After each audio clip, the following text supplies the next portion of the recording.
feel the blood creeping up from the heathens. Got will, got fight, got pride, got reason. If they wanna go eat, then you know I'm gon' feed them. If you're coming for me, hope you're ready for a demon. I got eyes in the back of my head, I'm seeing. Take me for granted and you know I'm leaving. I'ma take what's mine with the webs I'm weaving. I could take this crowd from seeing to believing. Got a taste for blood and my tongue keeps bleeding from the words I spit. So sharp, so freezing, so cold. Behold, frostbite they feeling. I could tear you apart or I could go heal them. Don't believe in fate, don't believe in ceilings. I just need a taste and my mind starts peeling. I don't pace myself, I grind on kneeling. Got lust for change, I just love the feeling.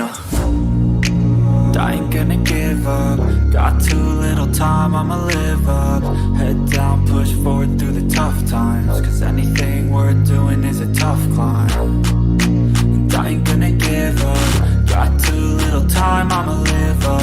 Head down, push forward through the tough times. Cause anything worth doing is a tough climb. Cause I'ma live life for the fight, yeah, I'm here to get it. I got drive, got sight, always have a vision. I go by at night, I be in my feelings. I'ma be fine, need time, and I'll soon be winning. I live life for the fight, yeah, I'm here to get it. I got drive, got sight, always have a vision. I go by at night, I be in my feelings. I'ma be fine, need time, and I'll soon be winning. I can feel the blood creeping up from the heathens. Got will, got fight, got pride, got reason. If they wanna go eat, then you know I'm gon' feed them. If you're coming for me, hope you're ready for a demon.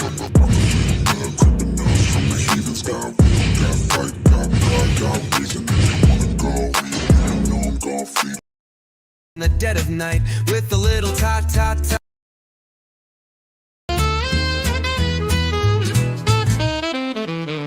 Well, hey there, friend, pull up a chair. It's your boy ScullyPop with stories to share.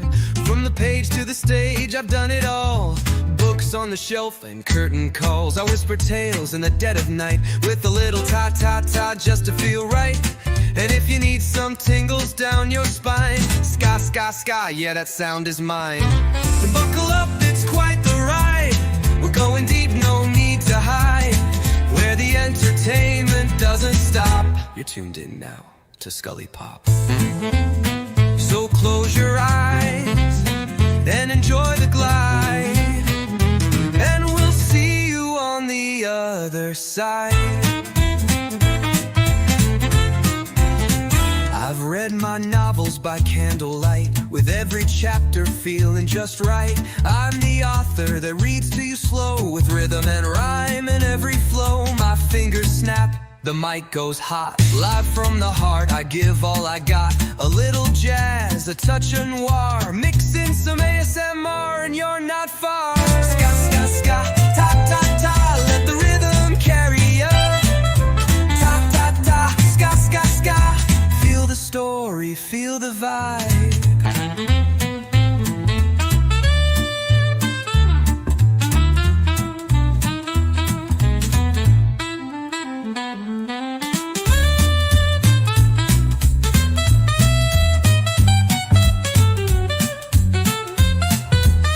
Ska, ska, ska.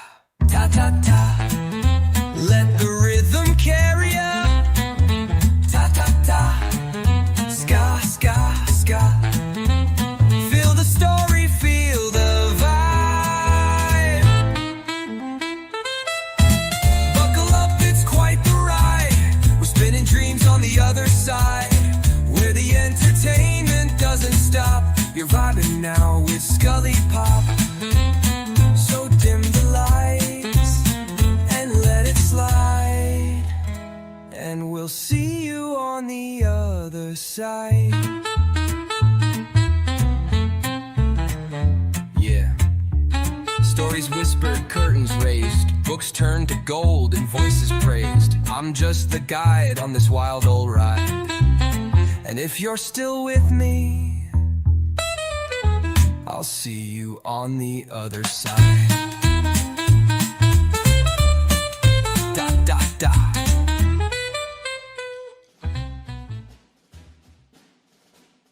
All right. Good evening, everybody. Welcome. I'm your host, ScullyPop, where the entertainment doesn't stop.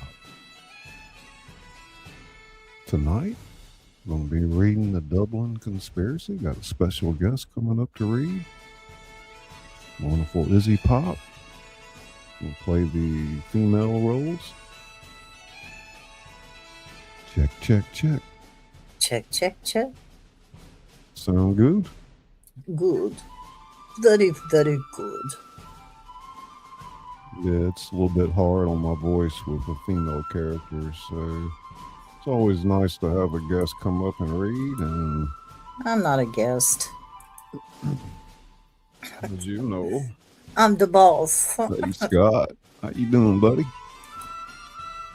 Moderator extraordinaire, Blood Dragon. Blood Dragon. Welcome.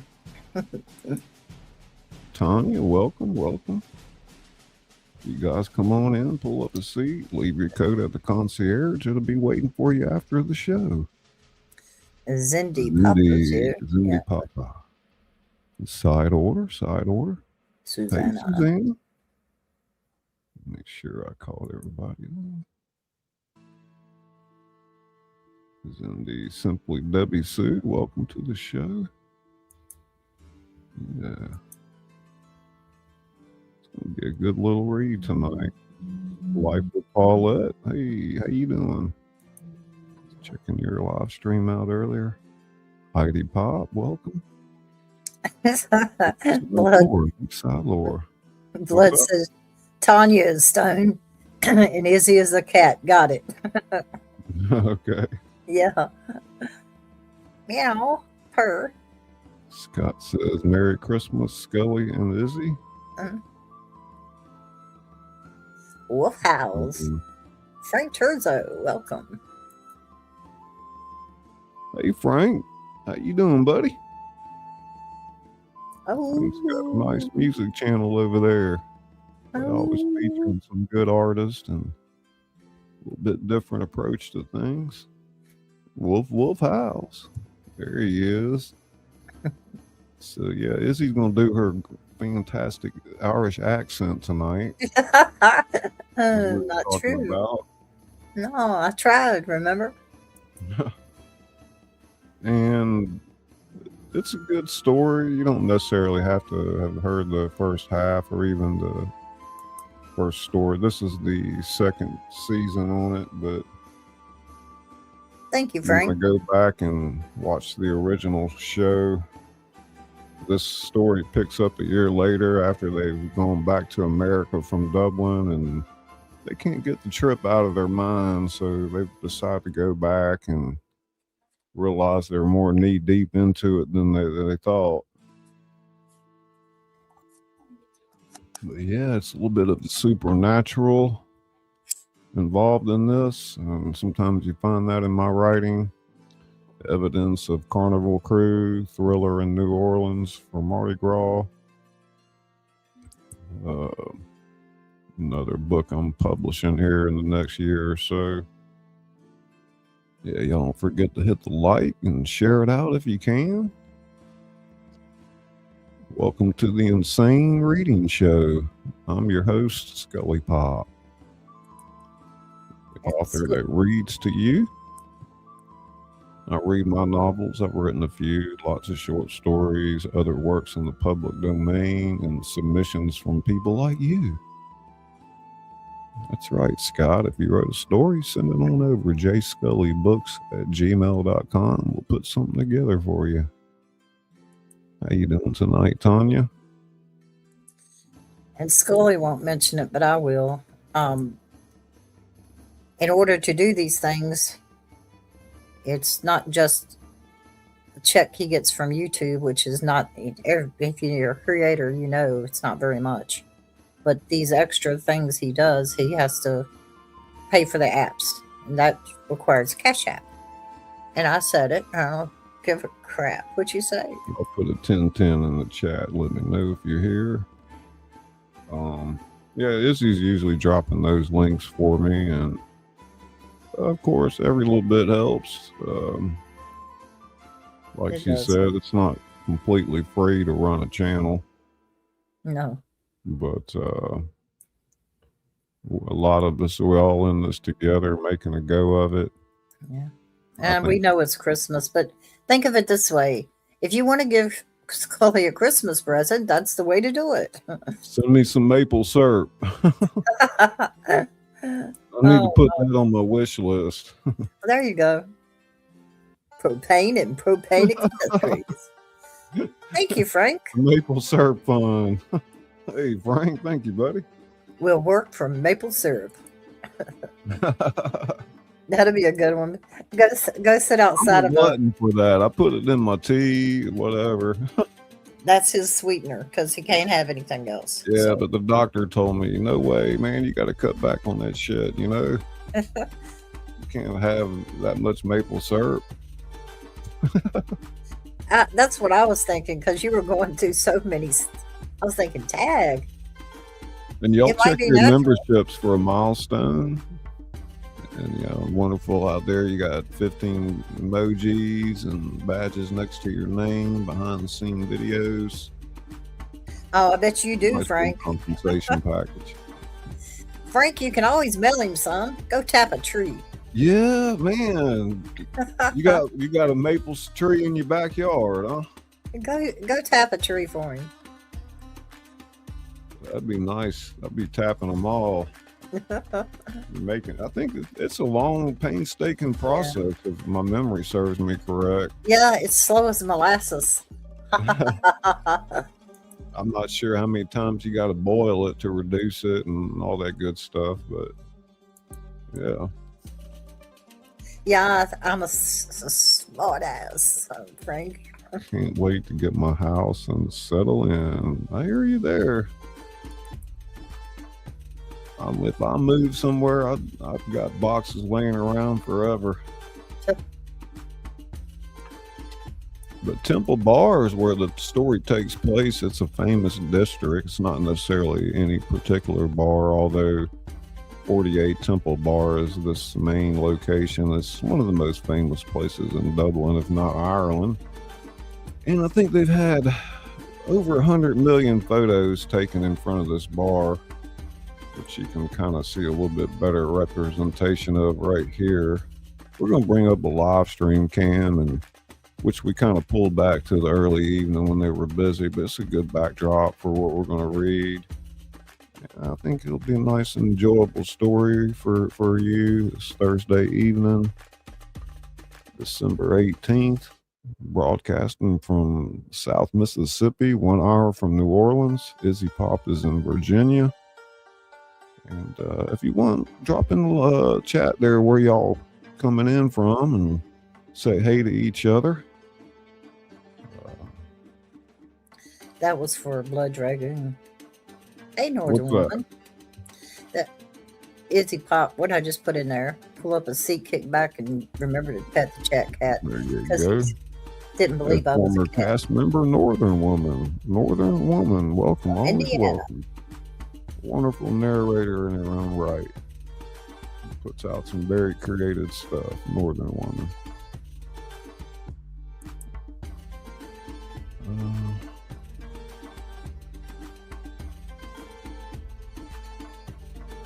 Second great grandfather Jones was a Confederate soldier.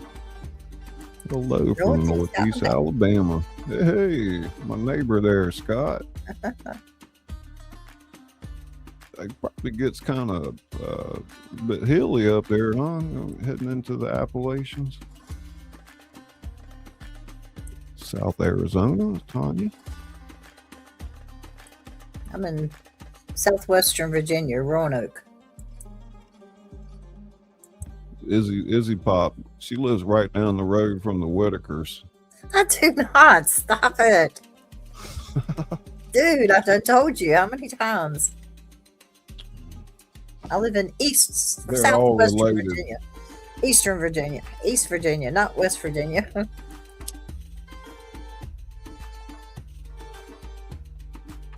No cousin Whitakers, huh? I think that West Virginia should change their name to something else. So it's not Virginia at all. Yeah.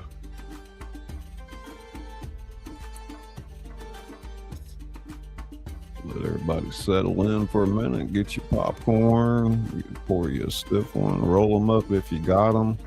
I can't even smoke. I'm so jealous of Tanya. If you don't mind, bong smokers in the back.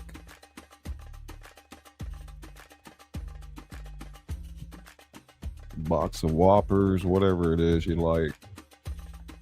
The northern woman's got her popcorn ready. I'm gonna pop a gummy. All right. Yeah, I can't do that. I can't smoke because I'll start coughing, and then I'll start sneezing, and then my nose will be stuffed up. Yeah, that stuff. That all happens.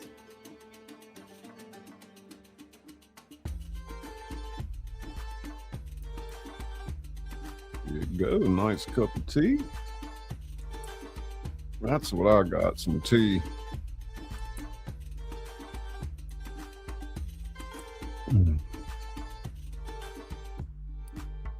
Yeah, so Temple Bar goes back hundreds of years. People have been hanging out in this area.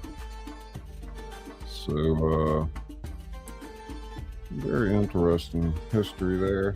Like I was telling Izzy, I wonder if James Joyce walked those areas. James Joyce was, of course, wrote Dubliners and...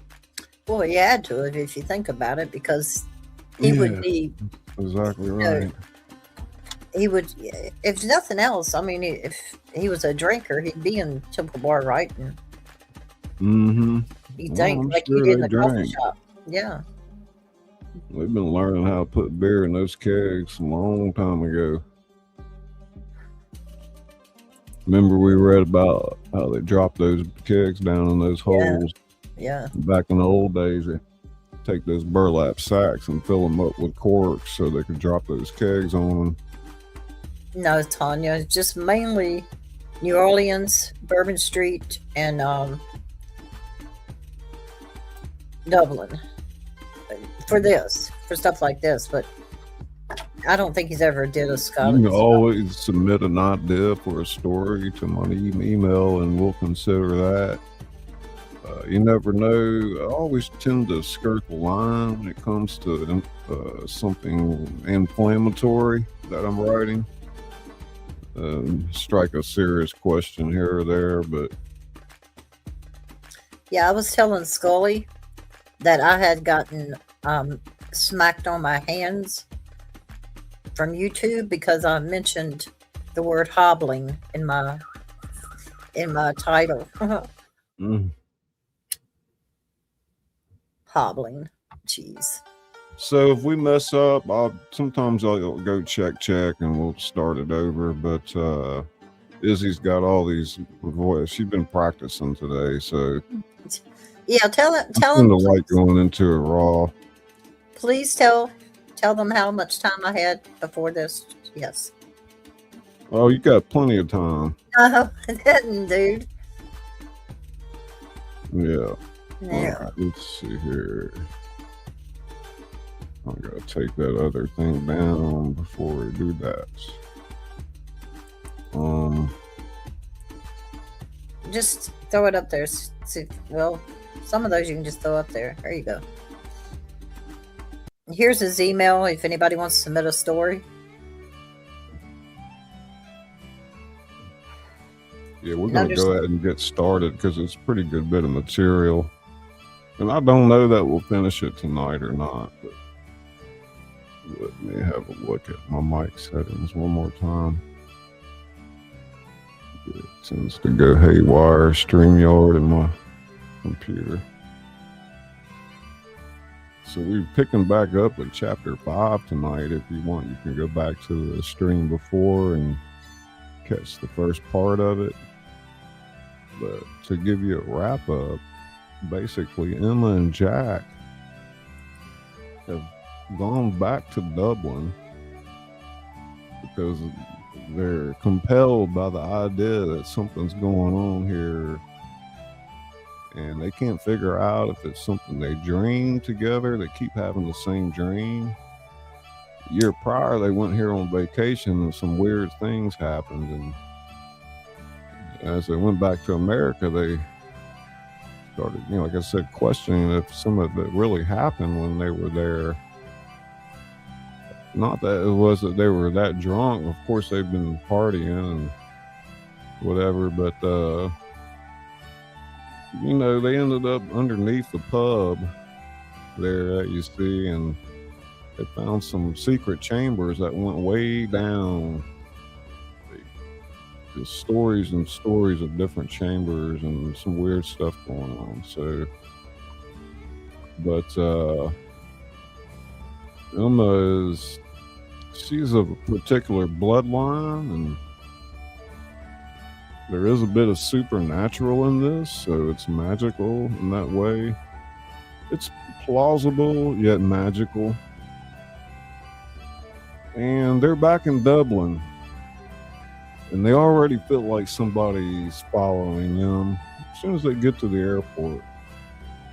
Well, they know somebody is. So we ended up the other night, they were doing some research in the library there about her ancestors, her grandmother, who evidently owned a big estate over here and was involved with some pretty clandestine things, so to say, that got kind of swept under the rug. There was a fire, the estate burned down, she left for America, and nobody really knew why. But you'll find out tonight. Thank you, Kaiser. And of course, Emma's going to find out as well. Kaiser here? Kaiser Gamer, yep. Hey, buddy. Oh, thank you for that dono. Appreciate it, buddy. Yeah, we're going to kind of entertain you tonight and read you the Dublin Conspiracy. Something that I wrote a couple of months back, and I wrote the sequel to the other day.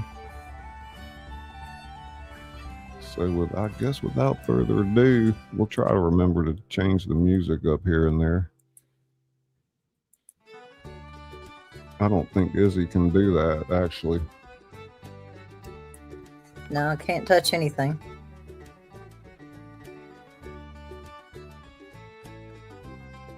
Oh my God, my phone keeps jumping back up to the top.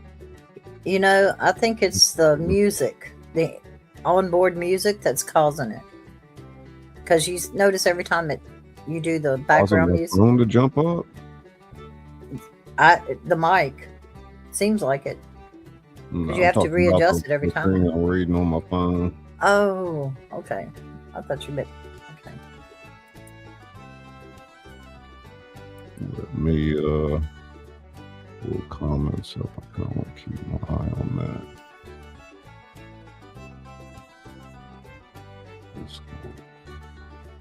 The rain had stopped by the time they left the hotel that evening, but the streets remained slick and gleaming under the glow of street lights. Dublin had transformed since morning. The approach of St. Patrick's Day had reached a fever pitch, and the city center throbbed with anticipation. Emma and Jack merged into the river of people flowing through the streets. Revelers in green hats and shamrock face paint stumbled between pubs, their laughter echoing off the old stone buildings. Street performers juggled and played fiddles on every corner, their instrument cases overflowing with euros. The smell of fried food and beer hung heavy in the damp air.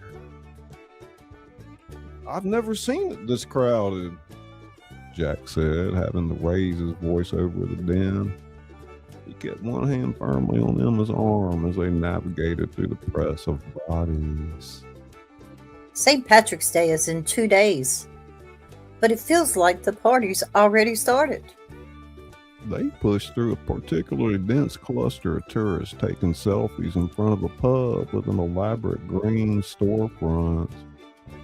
Emma's pendant, the replacement she'd bought in Boston, felt warm against her skin, growing warmer with each step closer to Temple Bar. A group of college students in matching green shirts stumbled past singing an off-key rendition of Whiskey in the Jar. One of them bumped into Emma hard enough to make her stagger. Sure, love. The girl slurred, steadying Emma with both hands. For just a moment, their eyes met, and the girl's expression shifted from drunken friendliness to something else. Recognition? Fear? Then she was gone, swept back into her groove. Did you see that? See what? That girl. The way she looked at me. Jack scanned the crowd, but the group had already disappeared around the corner. Probably just a drunk. Come on, we're almost there. They turned on the Temple Bar Street, and the crowd somehow grew even thicker. The famous cobblestone lane was packed shoulder to shoulder with people spilling out of every pub and restaurant. Music poured from open doors, traditional Irish sessions competing with pop songs in a roar of conversation. And there, halfway down the street, was 48 Temple Bar. The crimson facade glowed under strings of lights, hanging flower baskets swaying in the evening breeze. A crowd of tourists posed for photos in front of it, while others queued at the door, hoping for a table inside. Emma stopped walking, causing someone behind her to curse and push past. She stared at the building, memories or dreams flooding back with overwhelming clarity. The wooden door with the Celtic symbol, the silver-haired man, the staircase descending in the green light. You okay? I remember. Jack, I remember all of it. Not like a dream, like a memory. Jack gripped her shoulders, turning her to face him. Well, what changed? Why now? Emma touched her pendant. It was distinctly hot now, almost burning. I don't know, but being here, actually standing in front of the pub, it's like something unlocked in my head. She met his eyes. It was real. All of it was real. Then we need to be very careful if they're expecting us, They are. said a voice behind them. They spun to find a woman standing there, partially hidden in the shadow of a doorway. Silver streaked black hair, sharp eyes, dressed in black jeans and a dark green jacket. Emma recognized her instantly. Siobhan. The woman, the bartender from their dreams, from the ceremony, stepped forward into the light. She looked exactly as Emma remembered, down to the way she held herself with coiled readiness. You came back. It wasn't a question. We weren't certain you would. What did you do to us? Jack positioned himself protectively in front of Emma. Last year, what happened? We protected you. From yourselves, mostly. You weren't ready to know the truth. So we softened the memories, made them seem like dreams. You drugged us. Nothing so crude. Siobhan glanced around at the crowds, then gestured to a quieter alley between buildings. We shouldn't talk here. Too many eyes. We're not going anywhere with you. Siobhan's expression hardened. Then you'll die in the street when the Morgan comes for her. It's already hunting, drawn by her presence. The crowd won't protect you. They'll just mean more casualties. As if in response to her words, a ripple of unease passed through the nearby crowd. People glanced around nervously, some touching their throats or making small protective gestures. A street musician's fiddle screamed an off-key note and fell silent. Emma felt it too.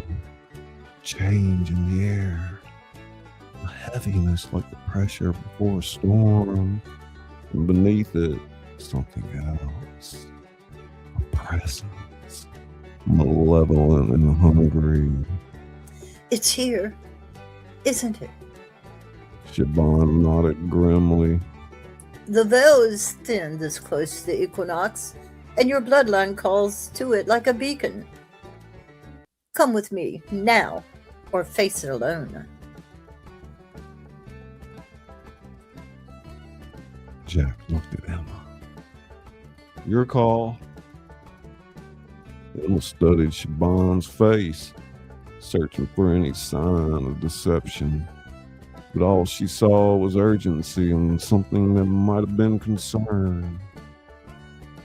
Okay, but if this is a trap, if this were a trap, you'd already be taken. Siobhan turned and headed down the alley without waiting to see if they'd follow. Emma and Jack exchanged glances, then hurried after her. The alley was darker and quieter, the sounds of the street fading to a muffled roar. Siobhan moved quickly, navigating past dumpsters and stacked crates with the ease of someone who knew every inch of these passages. Where are we going?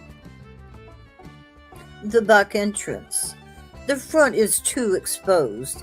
The Morgan has agents, human followers who do its bidding. They emerged into a small courtyard behind the row of buildings. Siobhan led them to an unmarked door set in ancient stone, much older than the buildings around it. She pulled out a key and unlocked it, revealing a narrow passage lit by the same greenish light Emma remembered from her dreams. The symbol carved into the lintel was exactly as she'd seen it before. An intertwined tree and Celtic knot, now definitely glowing with a faint luminescence. After you. Emma stepped through the threshold, Jack close behind. The moment they crossed, the sounds of the street died completely, replaced by a profound silence broken only by the echo of their footsteps on the stone. Passage stretched ahead, descending gradually. Emma's heart raced, but not entirely with fear. There was something else, a sense of recognition, of homecoming, that she couldn't explain. Siobhan secured the door behind them and moved past, taking the lead. Malcolm is waiting, and Fiona. They'll want to speak with you before the others arrive. Others? How many people are in this order? In Dublin, about 45 active members. Worldwide, perhaps 300. We're not exactly recruiting openly these days. They reached a junction where the passage branched into three directions. Siobhan took the rightmost path without hesitation. The walls here were covered in carved symbols that seemed to shimmer and shift in the green lights. What did you mean when you said you softened our memories?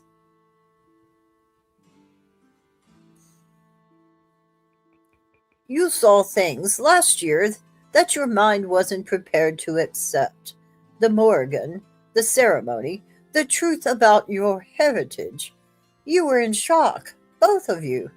So we encouraged your mind to reinterpret the experience as a vivid dream. It's an old technique, not quite hypnosis, not quite magic, somewhere in between. But it didn't fully work. No, we underestimated the strength of the bloodline. Emma is more connected to the old power than we realized. The memories kept resurfacing, pulling you both back here. They descended a spiral staircase. The same one from Emma's dreams. and emerged into the familiar circular antechamber. The artifacts in the alcoves, the changing area with curtain alcoves, the massive stone door at the far end, all exactly as Emma remembered. And standing beside the door were two figures, Malcolm Byrne in his expensive suit, silver hair gleaming, and Fiona Kearney in an emerald green dress, her white hair elaborately braided. Malcolm's pale blue eyes fixed on Emma with an expression of profound relief. Thank God, we weren't certain you'd survive the day. Survive? You people have been manipulating us, watching us, playing with our memories. To protect you, your grandmother left very specific instructions before she fled Ireland. If her heir ever returned, we were to guide her carefully, gently, let her become the truth in her own time. Her gaze softened. Ooh. We failed in that last year. We moved too quickly, showing you too much. We won't make that mistake again. My grandmother? You knew her? I did. Siobhan was remarkable, powerful, and terrified of what that power might bring down on her family. He gestured to chairs that had been arranged in the antechamber. Please sit. We have much to discuss in very little time. Emma remained standing. First, answer one question. Are you the same Malcolm Byrne who wrote to my grandmother in 1961? A slight smile crossed his face. Perceptive, yes and no. That was my grandfather, also named Malcolm Byrne. I've inherited his position and his responsibilities, and his unnaturally long lifespan. Smile faded. There are costs and benefits to serving as the order's keeper. Longevity is one benefit, but I assure you, I am entirely mortal. He pulled out a wallet and showed them a driver's license. Malcolm Gerard Byrne, born 1955. Emma studied the license, then his face. He was nearly 70. He wore it exceptionally well, but she supposed that was possible without magic. Why are we here? What do you want from me? Malcolm and Fiona exchanged glances, then Fiona spoke. Your grandmother was meant to perform a binding ritual at the spring equinox of 1961, a ritual that only her bloodline could complete, a ritual that would renew the ancient covenant that keeps the Morgan trapped in the other world. When she fled instead, the binding weakened. For 64 years, we've maintained it through lesser means, but it's failing. The Morgan is breaking through. And you want me to complete the ritual? We need you to. In 2 days, at moonrise on the equinox, the veil between worlds will be at its thinnest. The Morgan will come through fully unless someone of the O'Donovan bloodline stands at the threshold and renews the binding. And if I refuse? If I do what my grandmother did and run? Fiona's expression was grave. Then the Morgan will break free completely. It will hunt you, yes, but first it will tear through the city like wildfire. Hundreds will die, perhaps thousands, before it finds you. And when it does... She stopped, seemed to struggle with the words. The Morgan doesn't just kill, it consumes. It will take your life, your identity, everything you are, and use your body as a vessel to remain in the world permanently. Emma felt Jack's hand find hers, squeezing tight. That's what it meant. In the dream. When it said it, I was its prey. It wants my body. Not just your body, your power, your connection to the land. With an O'Donovan at its vessel, the Morgan would have strength to break every binding, tear down every ward. The old dark things that we've kept in prison for millennia would walk free. The chamber fell silent except for the distant drip of water and Emma's racing heartbeat. You're asking me to risk my life. Yes, the ritual is dangerous. Your grandmother knew that. It's why she ran. She couldn't bear the thought of leaving her infant daughter motherless. Emma thought of her mother, who'd grown up without knowing her own mother, who had carried that loss her entire life.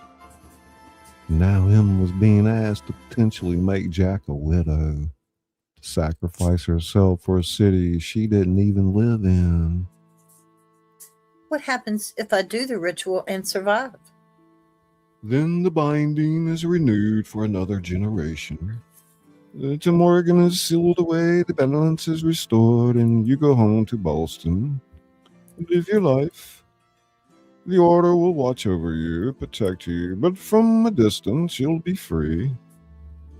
Until the next equinox. Until your daughter's time. The ritual is performed once per generation of the bloodline.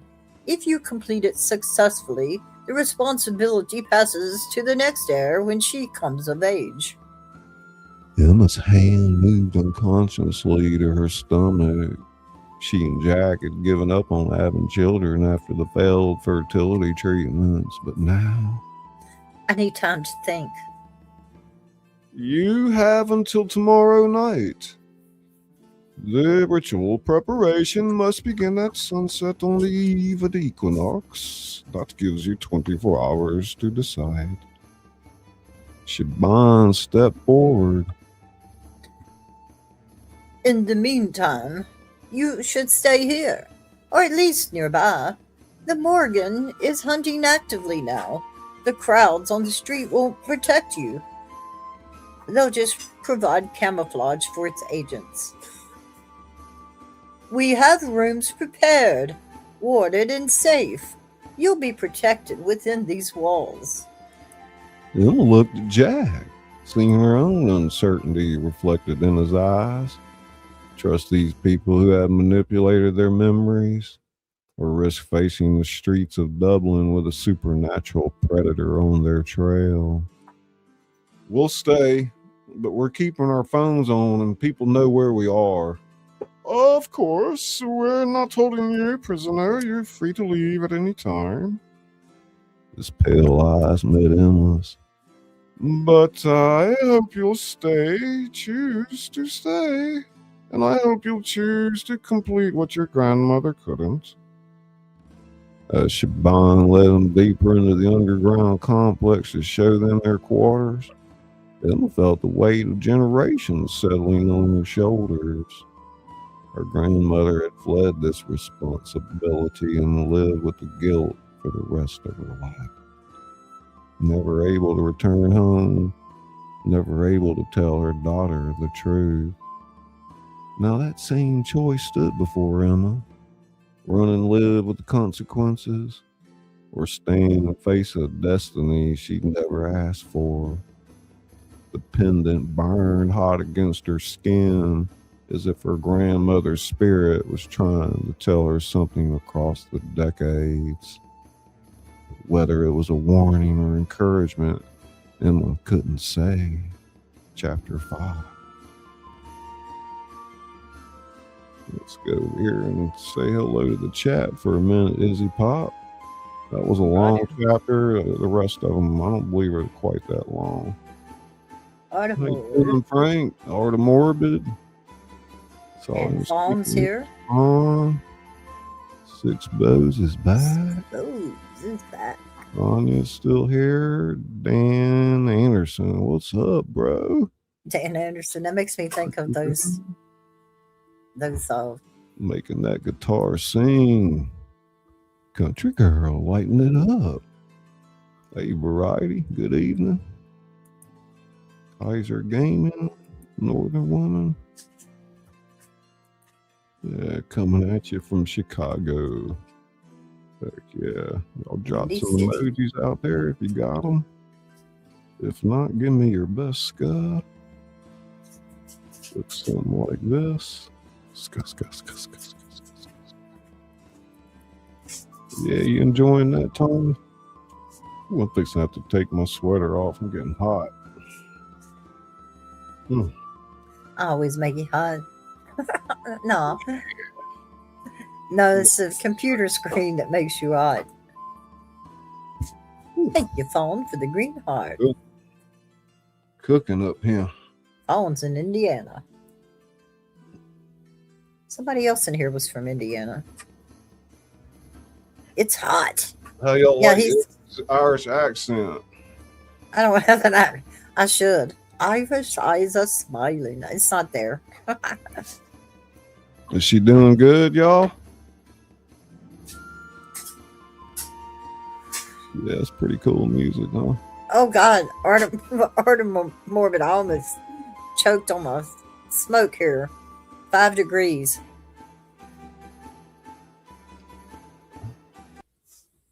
What's the temperature there?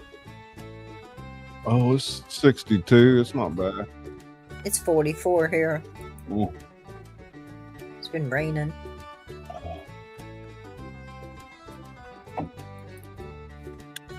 I guess everybody's laying low tonight. I expected a little bit bigger crowd. Oh, they'll be in. You never know Thursday nights, you know. All day today, I thought it was Friday, and I thought my coffee maker was coming tomorrow, and I was all excited and everything. And then my daughter had to bust my bubble and tell me that today was Thursday. Yep. Hey, Super Lady Gamer. Super Lady. 56 here. Hi, Pops. two Pops and one. Sometimes I go to people's videos, leave a comment, and I just say Pops was here. Yeah. So don't be surprised if you. Oh, let me tell you something. I don't know if you know it or not, but Super Lady Gamer is a hell of a singer. Did you know that? She is. I saw her. Yeah, I've heard her sing. Oh, yeah, she is got a nice awesome. Pop that. Kind of makes her own music, I think. I forgot what I listened to, but I'll tell you, I was not surprised. A lot of people can do things here. We did. None of the rest of us can. Well, I'll see you there. Fawn is being our greeter today. She's welcoming everybody in.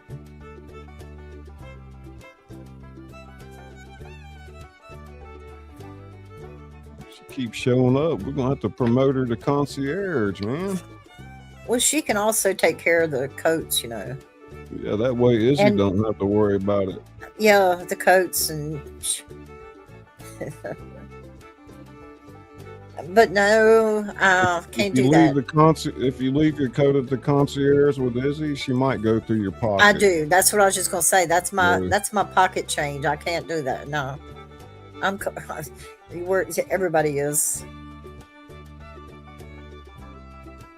Artem Morbid said it was 5 degrees where he is.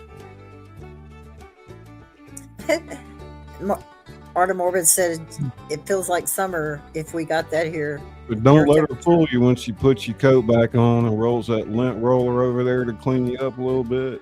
All that cat hair? And then cleans you out. Okay, fine. Yeah, I gotta get all that cat hair off of. Oh, it's working. You're gonna have to do a better job with that music. Reading, man. Did you hear me? Say what? You have to do a better job changing that music. I wanted to kick a leprechaun so right. bad. I wanted to kick one. I wanted Freaking to punch one. StreamYard ought to be able to do it for us. That's so dumb. Oh my God, Super Lady. Thanks for the grooming. I'm not going to lick you. I'm just going to take the lint roller on you. Yeah, I think I've been knowing Art of Morbid longer than any of y'all. Well, He got a big channel now. I know. I've been there. I think I'm subscribed. No, not on this channel. This is the backup channel. That's why I said I had to get all my Look at how they just sit subscriptions there back. and take pictures out in front of that place. Crazy. Well, that's what we would do. We would stand right in front of the camera and do it. Lick my pop. Oh, God. I can't remember Super what they Lady. said. It was like 15 million people have gotten photos taken in front of that place. Yeah, it was a lot.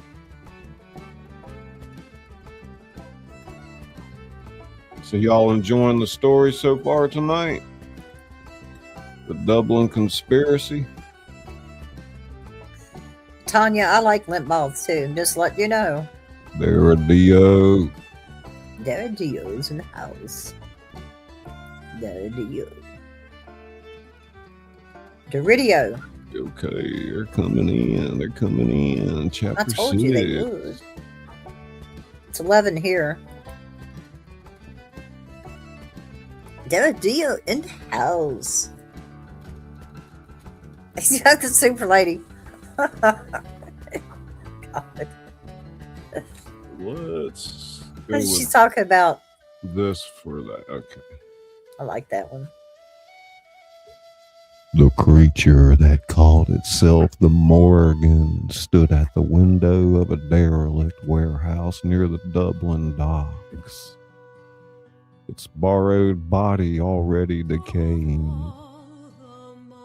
The dock worker it inhabited, Sean O'Brien, was failing, flesh graying, eyes yellowing. Human vessels weren't meant to contain such hunger. She's here, it thought, filling Emma's presence in the city like a flame in darkness. After 64 years, the bloodline has returned. Across the lifey, Dublin glittered with oblivious life. Thousands of souls celebrating, unaware of the predator in their midst. The Morgan had waited with inhuman patience, knowing the blood would eventually call the blood home. When Siobhan O'Donovan had fled her duty in 1961, the binding had shattered. The Order had scrambled to repair it with lesser magic, barely holding the breach closed. But the Morgan had been able to reach through, influencing dreams, whispering to the susceptible. Like last year, when Emma had first stumbled into the Temple Bar, the Morgan had manifested just long enough to mark her, to taste her essence. And that taste had been enough to know Emma carried the full power of her bloodline. Her body would be the perfect vessel. The Order has hidden her in their sanctuary. The Morgan realized, rage flaring as it watched through the eyes of its corrupted agents scattered throughout Dublin. It couldn't breach those ancient wards. Not yet. But in 2 days, at the equinox, the veil would be thin enough, and if Emma was foolish enough to perform the binding ritual, she would open herself completely. Her defenses lowered, her power exposed. Perfect moment to possess her mid-ceremony. Morgan turned to the corner where 3 bound captives whimpered, potential vessels collected over recent nights. College college student would do nicely. Young, strong, athletic. It placed O'Brien's withered hand on the young man's forehead. Transfer burned like acid as the Morgan forced itself from one body to another. O'Brien's corpse collapsed, already decomposing. The student's eyes rolled back as his consciousness was devoured. When the new vessel's eyes opened, they glowed amber for just a moment before fading to brown. Lim Murphy. Stolen memories whisper. Engineering student. Girlfriend named Sarah. Parents in Galway. Gone now, all of it consumed. Morgan tested its new body, then released the other two prisoners. They would spread chaos when the time came, already corrupted by proximity to its power. 2 days, it thought, stretching limbs, young limbs. 2 days until Emma Mae Daniels becomes mine. He could already taste her. The sweetness of the flower. Strength of blood. The order would try to prepare her. They couldn't imagine the hunger that had built over 64 years of imprisonment. When Emma stood at the threshold between worlds, the ancient words on her lips, Morgan would be waiting, not as a dream or vision this time, fully manifested, unstoppable, hungry. You were mine the moment you stepped off that plane. Limbs of stolen face smiling. You just don't know. It walked into the Dublin night, beginning its final preparations for the hunt. Chapter 7, the last night. Emma laughed, really laughed, for the first time since arriving in Dublin. The Guinness had gone down smooth after the first 2 pints, and now everything seemed funnier than it should. Jack was telling an elaborate story about their waiter's attempt to explain the difference between Irish whiskey and Scotch whiskey, complete with exaggerated accents. And then he said that he makes all the difference live. Dissolved into laughter. They were sitting at a corner table in Temple Bar's main room, surrounded by the cheerful chaos of tourists and locals celebrating. After hours of tense conversation with Malcolm and Fiona about the ritual, the binding, the potential consequences, they both needed a break. Malcolm had suggested they experience a normal evening at the pub to remember what they were fighting to protect. We're really doing this, aren't we? Tomorrow night, I'm going to perform some ancient ritual that might kill me. Jack's expression sobered. He reached across the table and took her hand. You don't have to. We can still leave. Could we, though? Emma gestured vaguely at the crowded pub. That thing, the Morgan, it would just follow us home. And all these people. She watched a group of college students doing shots at the bar, a family with young children eating fish and chips, an elderly couple swaying gently to the traditional music. If I run, they die. Maybe the order could find another way. There is no other way. I'm the only one with the bloodline. You know what's crazy? 24 hours ago, I was a normal person, worried about normal things. Whether we'd remember to set the DVR, if I paid the electric bill, when we should try another round of IVF. And now you're the chosen one in an ancient supernatural conspiracy. Yeah, that's pretty crazy. They sat in silence for a moment, the noise of the pub washing over him. I keep thinking about my grandmother. She was my age when she ran, maybe younger. She had a baby. My mother was just a few months old. Oh. She chose her daughter over the ritual. That doesn't make her a coward. That makes her a mother. I know, but she lived her whole... Sorry. Check. I know. Emma twisted her pendant between her fingers. But she lived her whole life knowing that she'd left behind the guilt of it. She never came home, Jack. Never saw Ireland again. Never told her own daughter the truth about who she was. And you don't want to live like that. I don't know if I can. Emma met his eyes. If I run and people die because of it, hundreds, thousands, how do I live with that? How do we have a normal life knowing what we abandoned? Jack squeezed her hand.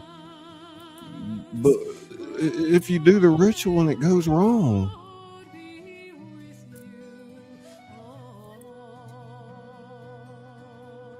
Then at least I tried.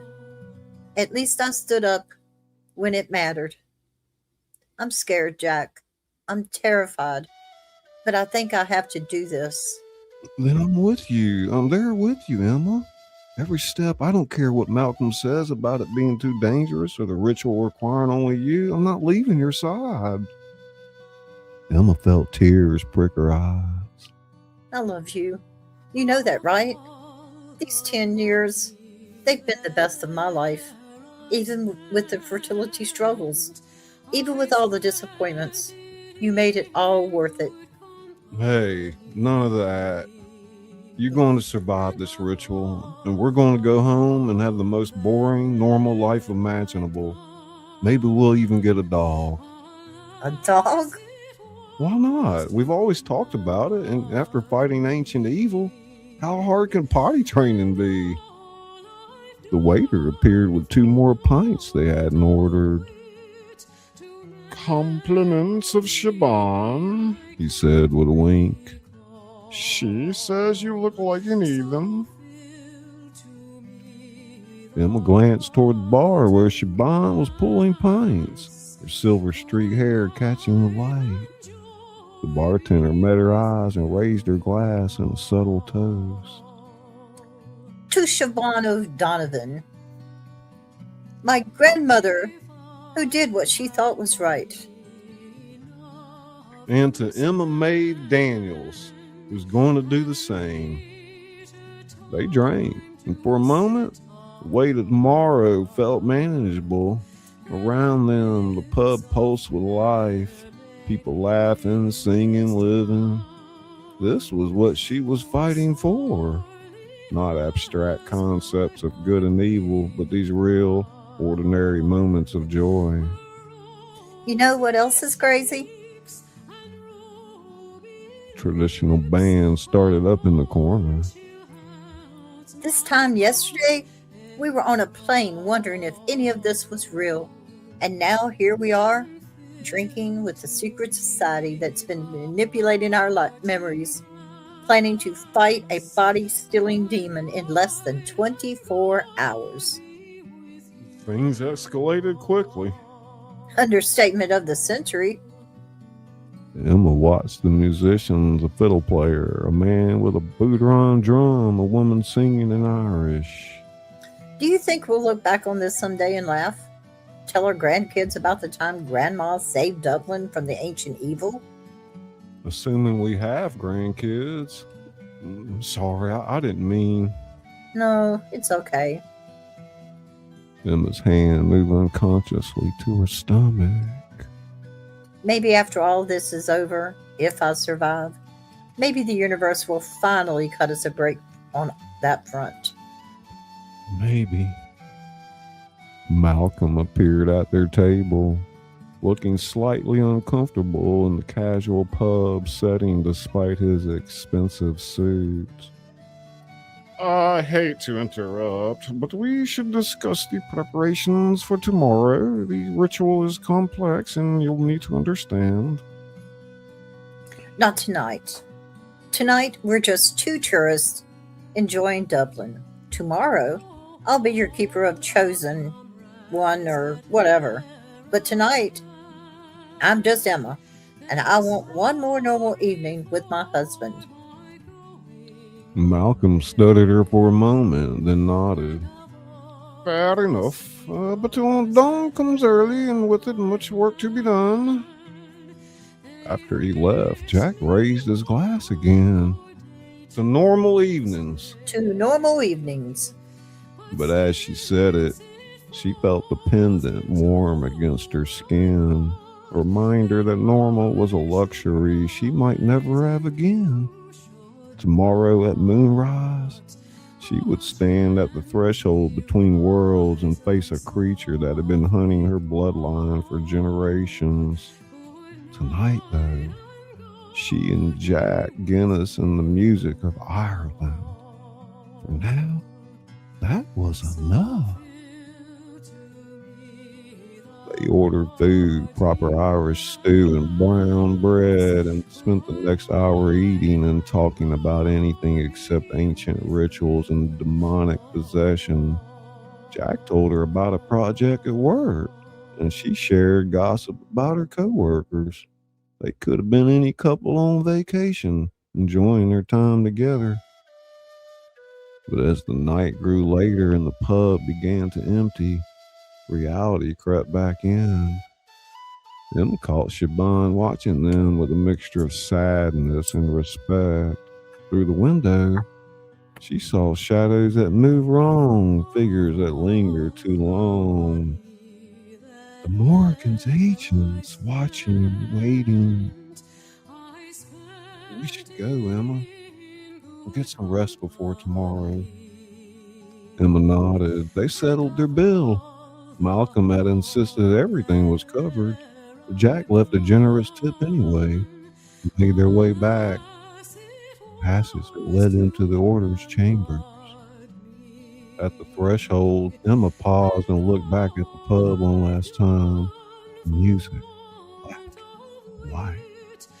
Tomorrow, she would fight to preserve it, or die trying. You ready? As I'll ever be. Together, they descended into the green-lit passages beneath Temple Bar, leaving the normal world behind. Chapter 7.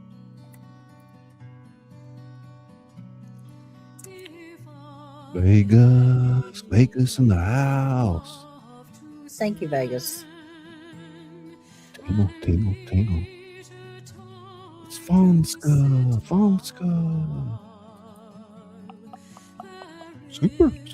Super lady. Izzy says she gonna give me a lump of coal, says Deborah D.O. I'm really connecting to the story. Tanya. Hey, Jeremy. What's up, my man? Jeremy D-Day, welcome. Gator Pop, alert, Gator Pop. 10-10. What else we got out there? Country Girl, you still here, Country Girl? Y'all put SCA in the chat if you're still here. That'll be our new thing, SCA. If you're here, put SCA in the chat. I can't help it. Scully! How y'all liking the story? You like it, Izzy Pop? Oh, yeah. SCA. Oh, I'm supposed to say ska. Okay. Here you go. Ska. There you go. Put your right skull in and your right skull Skull out. out. Put your right skull in and you shake it What up. that all about? You do the ska ska ska ska ska ska ska ska That's ska what it's ska all ska ska. about. You do the hokey pokey. Yeah, I'm a hokey. You got to remember that. Look at those upside down. I know. Stop it. Put your right skull in and your right skull out.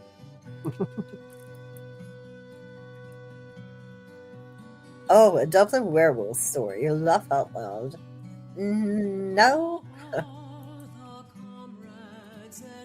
Gosh, man. Is it going to be different music? Jinx. We both said it at the same time. That's bad. Told you, dude, we got to quit eating the same food or something. Yeah. Stop that. You stop it. Have you guys had a Dubai chocolate? I had Vegas. I had a friend who brought it from, bought it in Dubai, in Bahrain. So glad you stopped by Vegas. I always try to get over to your videos. I miss seeing you around, you know. Well, she's on another server. Pop versus Pop. Heidi Pop was in there. Did you see her? Yeah, I believe I announced her name, Heidi Pop, earlier. I'm not sure if she's still here or not, but We have a place called Bake here, and they sell Dubai chocolate cups. Oh. You can send me some, Vegas. Not going to hurt you. Garadia is getting cold. Christmas.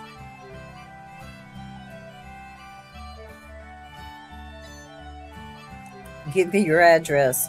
That seems to be a popular thing from people wanting to know my address. You want me right in the chat? Oh, Lord. See, Vegas, I wasn't even subscribed to you because this is the backup channel. I had to go back through and resubscribe to people. If you haven't seen me, that be why. super dangles.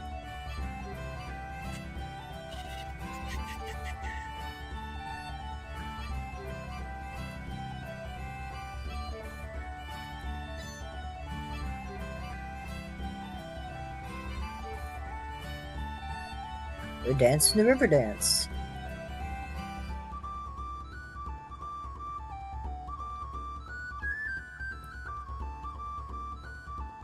Aw. I'll send you some chocolate. It would be. Oh, yeah. Yeah, baby, yeah. Yeah, baby. Yeah, baby, yeah. Dawn came too soon. Emma woke in the small chamber the order had provided. Her head throbbing from the Guinness and the lack of sleep. Jack stirred behind beside her. He's groaning. You still want to do this?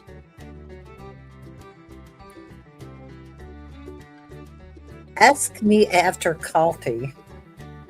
But there was no coffee. Instead, Fiona arrived with a ceramic cup of something that smelled like earth and herbs. Drink. It will clear your head and strengthen your connection to the older magic. Emma drank. Tasted worse than it smelled. Within minutes, her headache vanished and her thoughts sharpened to crystal clarity. The ritual begins at moonrise. That gives us 12 hours to prepare you. Come.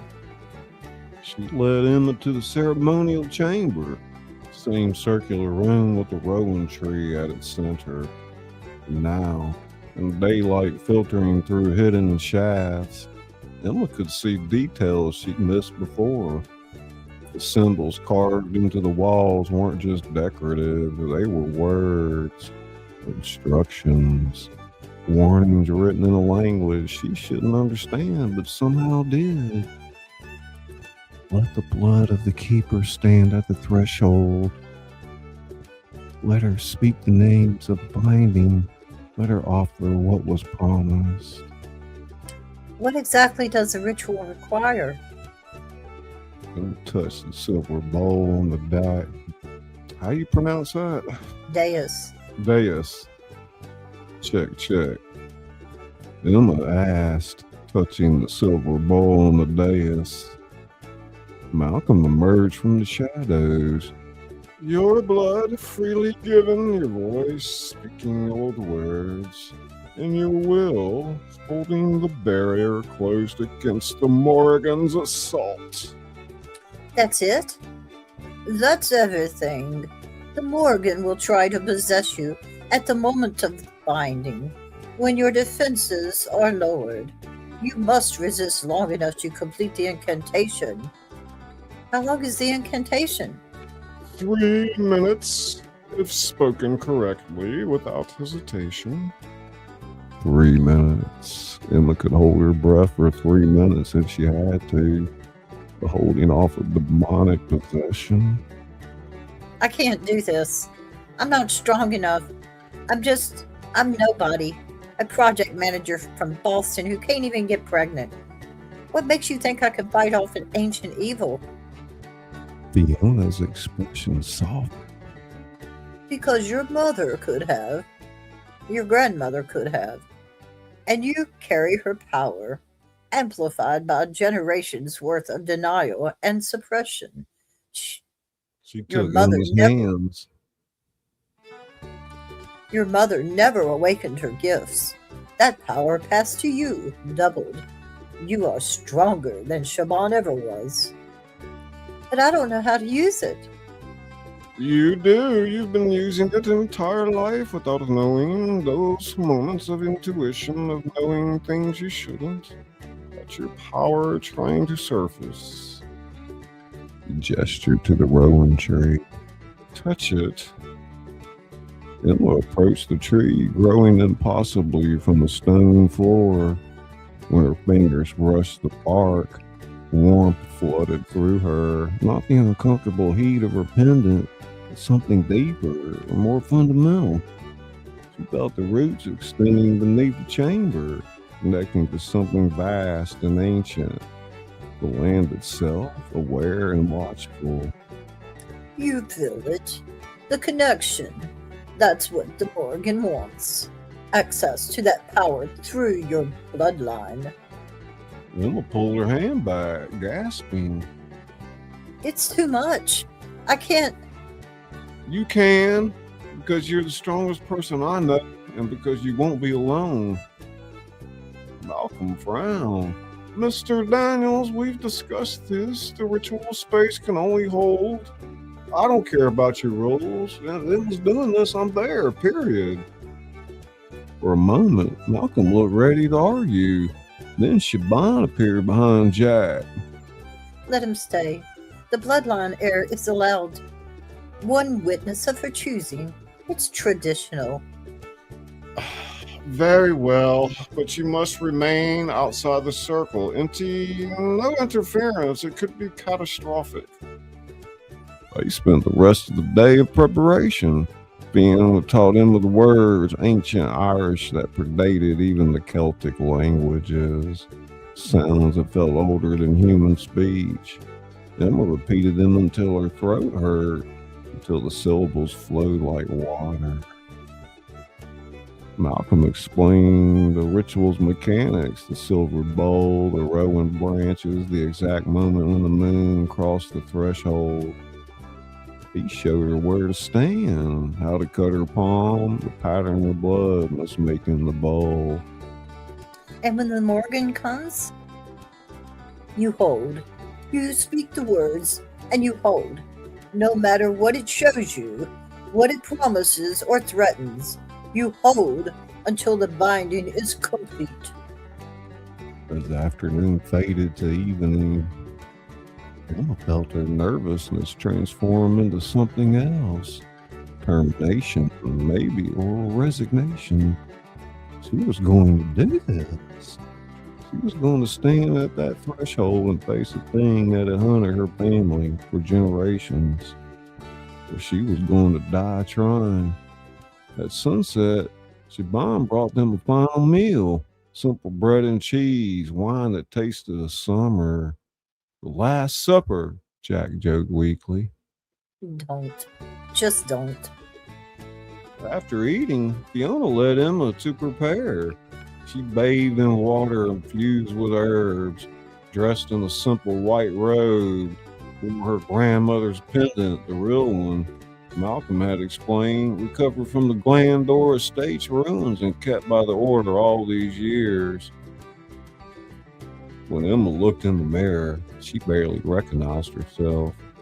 She looked like the woman in the photograph in the library, her grandmother, young and fierce and terrified. I'm sorry. Emma touched the pendant. I'm sorry you had to run, but I'm going to finish what you started. The moon rose. It's time, Malcolm said from the doorway. Emma took Jack's hand. Together, they walked toward the ceremonial chamber, toward the threshold between worlds, toward whatever fate awaited them. Behind them, the order's members filed in, forming a circle around the chamber's perimeter. Their chanting began low, rhythmic, protective. Emma stepped onto the dais. The rowan tree's branches swayed through, though there was no wind. A silver bowl gleamed in the moonlight, streaming through the ceiling's opening. Somewhere in the darkness beyond the walls, the Morrigan stirred, sensing its prey finally within reach. Chapter 8.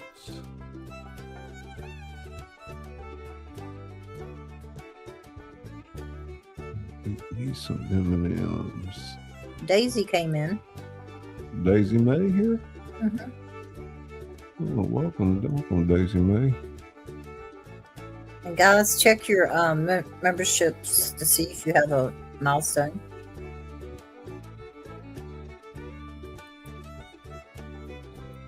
Yeah. Let's change that music.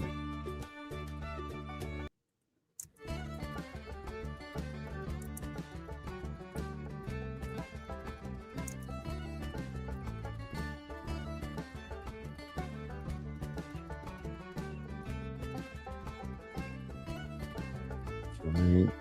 Thank you so much, Kaiser.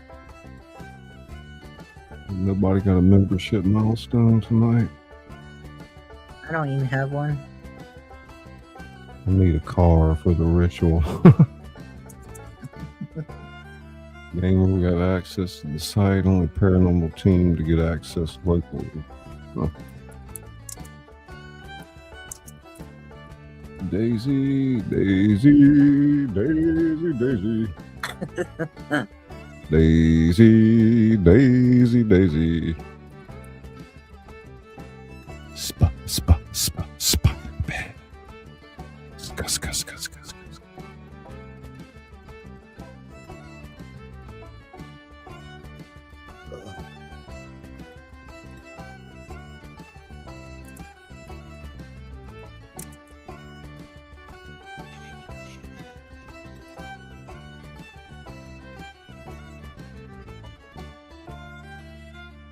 The moonlight fell through the opening in the chamber's ceiling like a silver blade,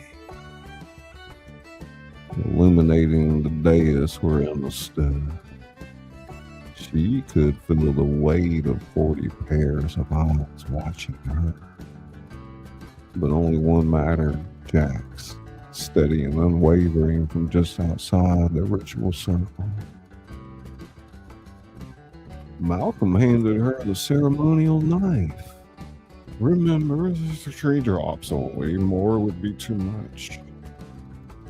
Emma's hand trembled as she drew the blade across her palm. The pain was sharp and immediate. Grounding her in the present moment, she let 3 drops fall into the silver bowl. The rowan tree shuddered.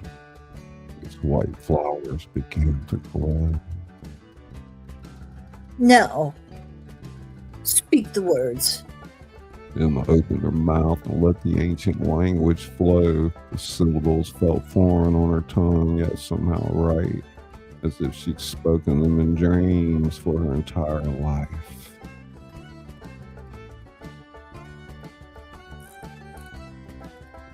Hold on a minute, I'm sorry.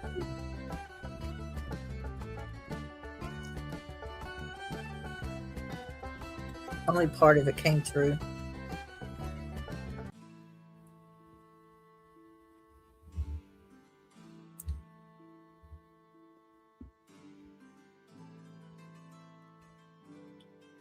Check, check. No. Speak the words. What? I said check, check. After the rowan tree shuddered, because most of it was cut off, I had to go back through the email. Okay. Oh, yeah. I already said that part, though. I know, but never mind. Emma, I don't want to read that passage again. All right.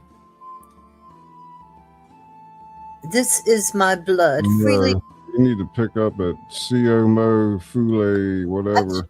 I know that's what I'm doing, but I'm not doing those words. I'm doing the English words. Check, check. This is my blood, freely given.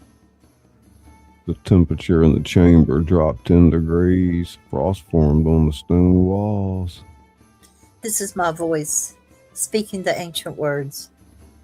The order members' chanting grew louder, their voices creating a protective harmony around Emma's incantation.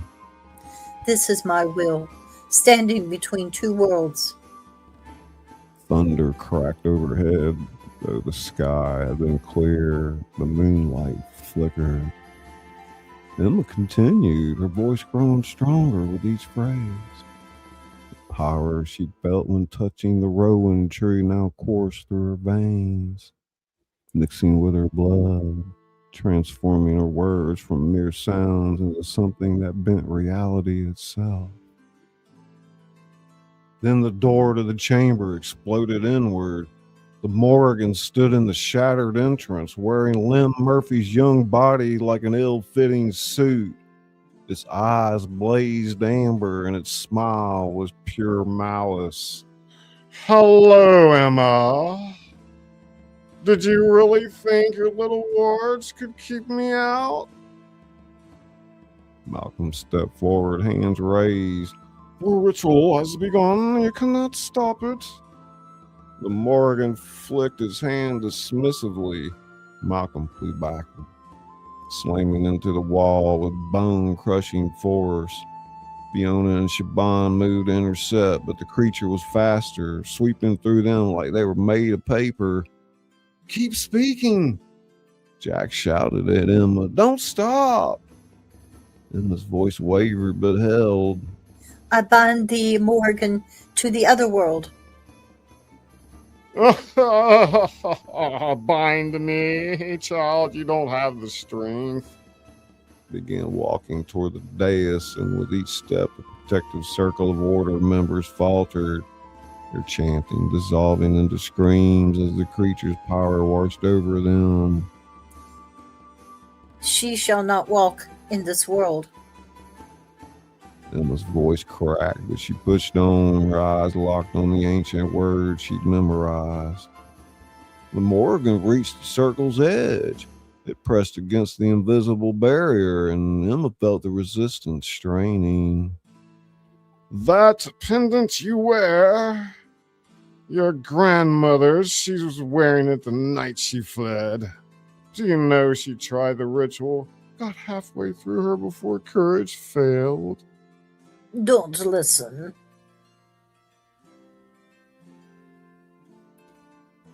She shall not consume the blood. Emma was halfway through the incantation now. 90 seconds down, 90 to go. The Morgan's smile widened. I can taste your fear. It's delicious. Just like your grandmother was. It pushed harder against the barrier. Cracks appeared in the air itself. Hairline fractures in reality. Emma's voice faltered. The creature was too strong. The wards were failing. Look at me. Jack's voice cut through her panic. Not at it, look at me. Emma met his eyes, and then she saw 10 years of love, of partnership, of weathering every storm together. She saw the future they dreamed of, the house, the dog, maybe even a child. All of it waiting if she could just hold on. I stand between the light and the dark. No. Morgan slammed against the barrier with both hands, the cracks widening. You will not deny me again. Your grandmother stole my prize, but you will be mine. The barrier shattered. Morgan lunged forward, crossing the circle in a blur of motion. His hand shot out toward Emma's throat, fingers elongating in the claws, and stopped. The rowan tree had moved, its branches extending to form a cage around it. The Morgan's claws scraped against bark that glowed with silver light. Impossible. Emma understood then. Tree wasn't just a symbol, it was binding itself, rooted in the land, connected to every O'Donovan who had ever stood at its threshold. Her grandmother's power, great-grandmother's, generations of blood and magic flowing back through time. She wasn't alone. I stand with the power of my people. The voice rang out clear and strong now, amplified by the chorus of her ancestors. The Morgan screamed, the sound that shattered every glass surface in the chamber. It transformed, limbs, body warping and twisting, becoming something ancient and terrible, creature of shadow and hunger, all amber eyes and sharp edges. Then I will take you by force. Plunged through the rowan branches, which blackened and withered at its touch. Its essence poured toward Emma like a tidal wave of darkness. This was it, the moment of possession. The moment when Emma had to hold. The darkness crashed into her mind. Chapter 9.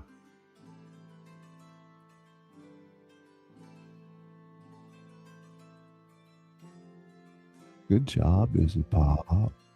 Ball dog, ball dog, ball dog. Country girl. Super, super, super lady. Tanya's still here. Fawn's still here. Spider Pig. Moderator extraordinaire. Spider Pig. Moderator extraordinaire. Vegas Paranormal. Maybe Izzy can drop their emojis in chat. So, there's Daisy May. Daisy May. Misha.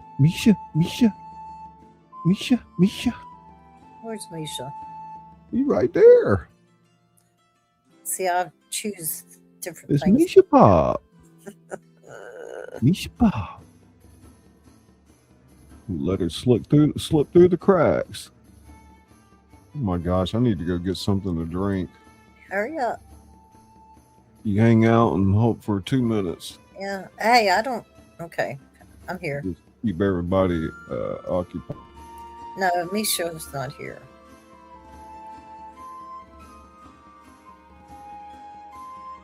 Hello, everybody.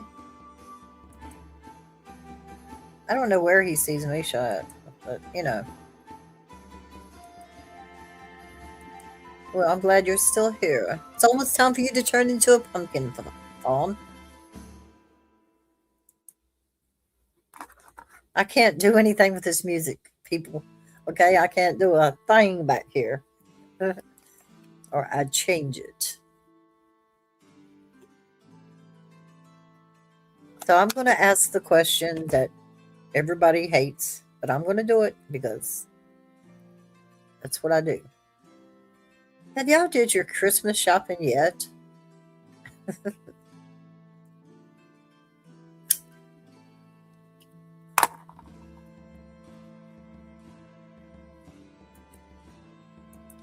Y'all don't talk a whole lot in here. They're like, he's the author that reads to you. We're not the chat that talks to you. Thank you, Super Lady. Hey, cops, how are you? Super Lady gave me a present. Thank you.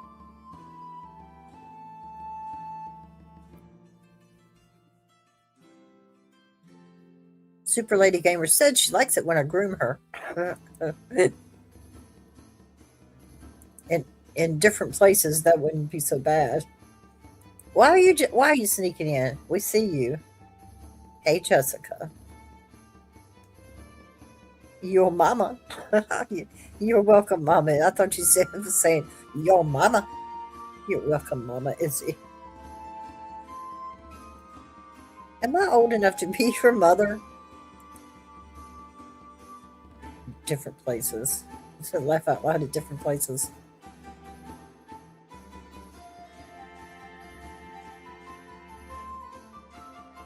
You know, everything in my chat box is about the letters are so small because somehow or another I did it to where it was made it small. Now I gotta figure out how to make the letters bigger. I can't see where to do it at.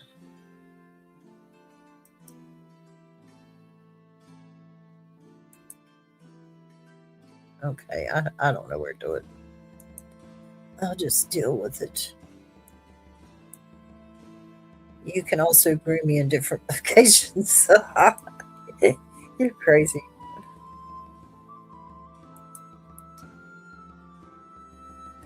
Different places, different locations, and yeah. The Woo! Oh my God! Hey, Woo Rider. Hey, this is my new channel. Well, it's an old channel, but it's a backup. They took my channel, Woo Rider.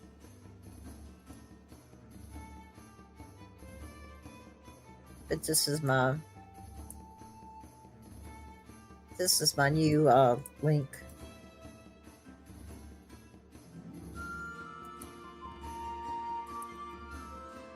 If you want to sub up to me. They took the whole channel this time, Woo Rider, with no explanation. The stuff they said didn't make sense. They said I was spamming, scamming, or deceptive practices with cats. I have no idea. The first time they demonetized it, this time they just took it right before my, right there on the 20th when the checks come out the 21st November. So I had this channel before I started the other channel, and I just brought this one back. Got a couple of Christmas bushes that need some trimming. I'm not doing that.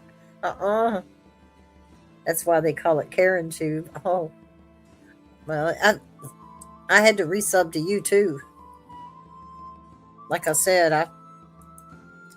I have the subscriptions I had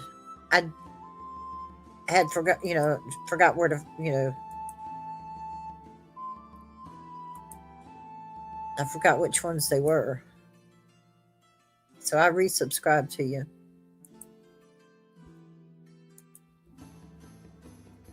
Oh, you didn't know that phone? Shit. Yeah, right before Thanksgiving. And they told me that it was going to be terminated for a year. And this isn't a new channel, it's an old channel.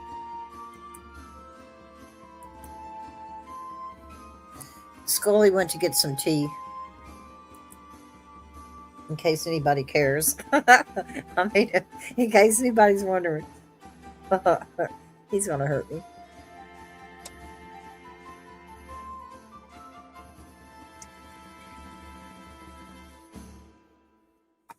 Yeah, I thought you knew that phone. That's why I don't have very much content on my page. I'm trying to get back there.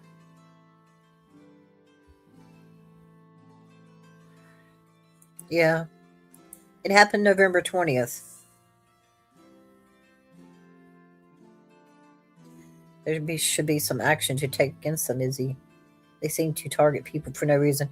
Well, Woo, I'm going to tell you something, Derek. I'm going to tell you something that bothers me the most about that is their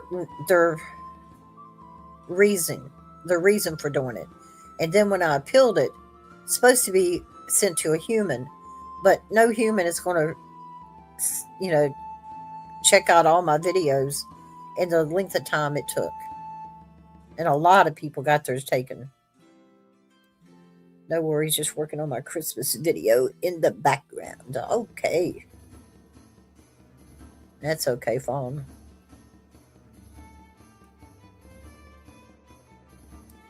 It's a loss of income. It really is. It was a supplement.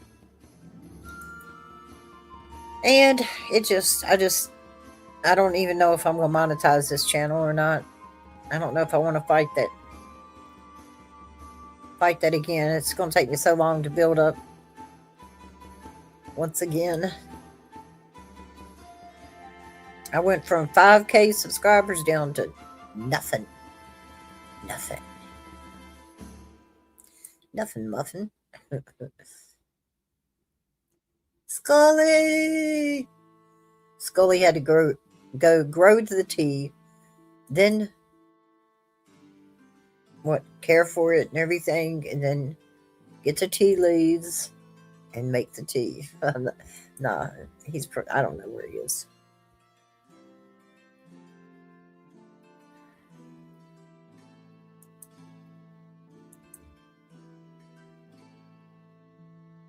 Is back. Oh, he's not. Well, he's not back.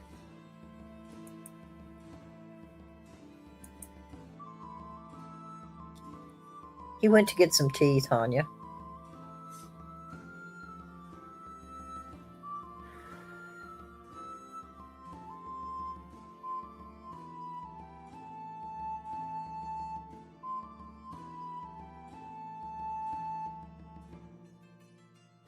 Oh, thank you, Fawn. Y'all waiting on me?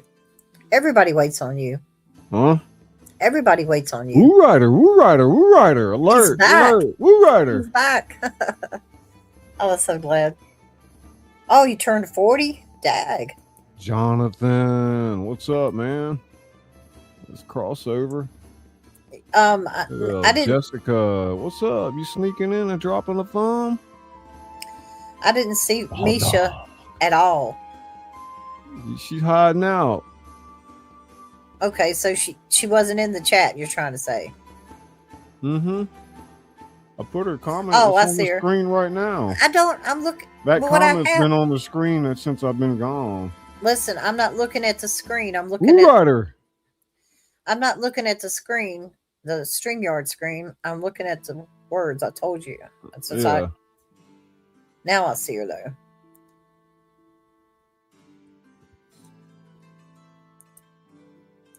Well, we got about 2 more chapters or whatever. Yeah, we can get through it. Something like that. I think so. I know we can. Yeah.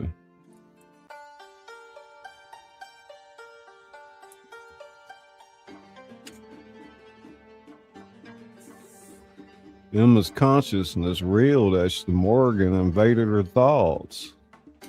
She could feel it rifling through her memories like pages in a book, searching for weaknesses for leverage. You felt it, mother. Wait, I think that's it. The Morgan speaking, isn't it? Oh. Well, It yeah, I guess. whispered in her mind? Yeah. See, listen, that's what I was asking you earlier. Oh, okay. Because it was italicized. So you go ahead. Check. You failed at motherhood.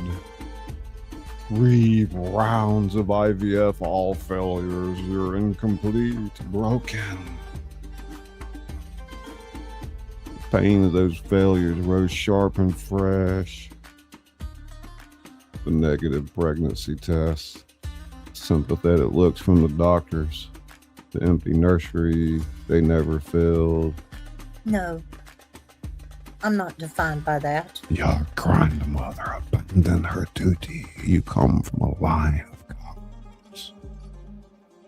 Emma saw her grandmother's face, young, terrified, holding an infant, making an impossible choice. She wasn't a coward. She was a mother. She protected her child. And left the world to suffer for it. The Morgan showed her images. Creatures breaking into the world, chaos spreading, cities burning. All because Siobhan or Donovan had fled. That's not my grandmother's fault. That's yours. She could feel the ritual words on her lips. Though her physical body seemed distant now. She was fighting on 2 fronts, maintaining the incantation while battling the Morgan in her own mind. She shall not watch over us. The words. Words came out automatically now, muscle memory taking over.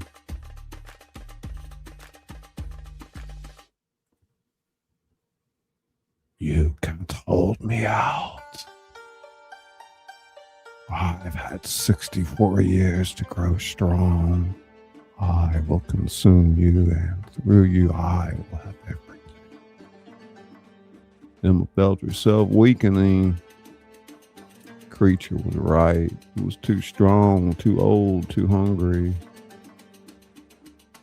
She was just a woman from Boston who stumbled into something beyond her understanding. Then she felt Jack's hand close around hers in the physical world. The touch anchored her, reminded her of who she was, not just a descendant of the O'Donovan line, not just a vessel or a prize. She was Emma. She was love. She was fighting for something real. You're wrong.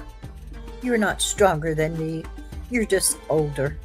And you've been all alone this whole time while She opened herself to the memories, every moment with Jack, their wedding day, the meteor shower on their first date, the way he'd held her after each failed fertility treatment, never once blaming or abandoning her. 10 years of partnership, of love, of choosing each other over every single day. I'm not alone. I've never been alone. The Morgan recoiled as if burned. No. And neither was my grandmother. Emma reached deeper, past her own memories to the genetic echo of her bloodline. She felt her grandmother's love for her infant daughter, fierce and protective. Her great-grandmother's determination, further back to a woman whose name she'd never known, but whose strength ran in her veins. I bind her forever. Voice in the physical world had become a chorus. Her voice and her grandmother's and all the O'Donovans who had come before her speaking as one. You cannot do this.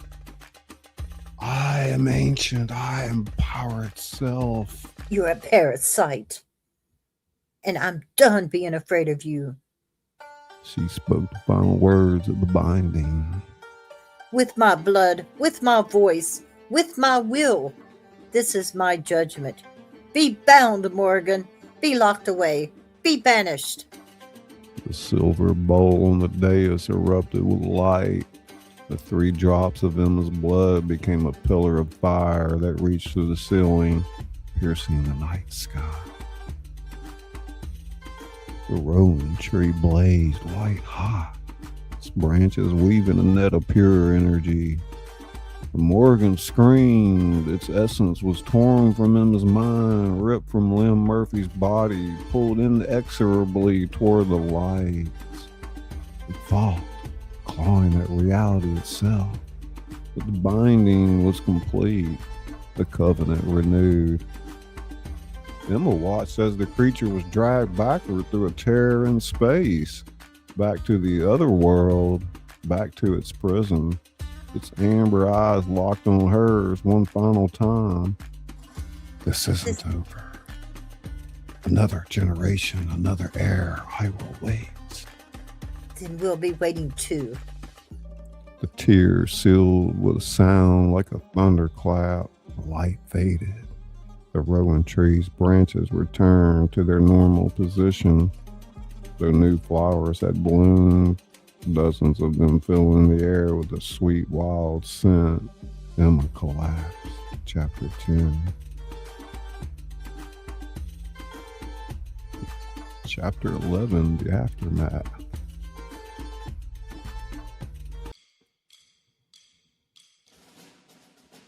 Emma woke to the sound of rain and Jack's worried face hovering above hers.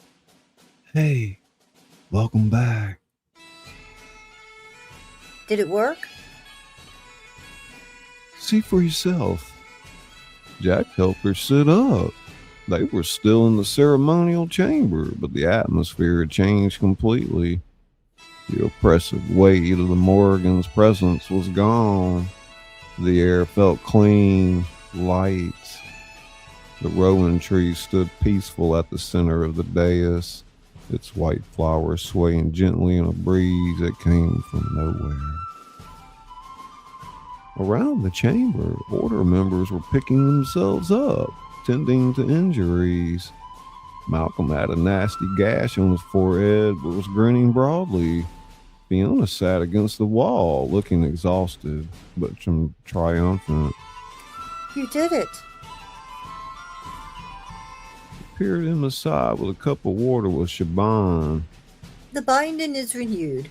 The Morgan is sealed away. For how long? A generation. Your daughter's generation, if you have one. Of your nieces, the bloodline will continue, and when the time comes, they'll stand at this threshold just as you did. Emma thought of the creature's final words. Another generation, another heir. She touched her stomach unconsciously. What about Liam Murphy, the college student it was possessing? Shaban's expression turned somber. We found him. He's alive, but damaged. The possession burned through most of his memories. He doesn't remember who he is or what happened. It's a mercy, perhaps. Better than remembering being used that way. Emma felt a pang of guilt. An innocent person had been caught in this supernatural war through no fault of his own. Will he recover? In time, maybe, but we'll make sure he's cared for. Malcolm sat down heavily on the dais steps. There are always casualties in these battles. We mourn them, but we also remember what we saved.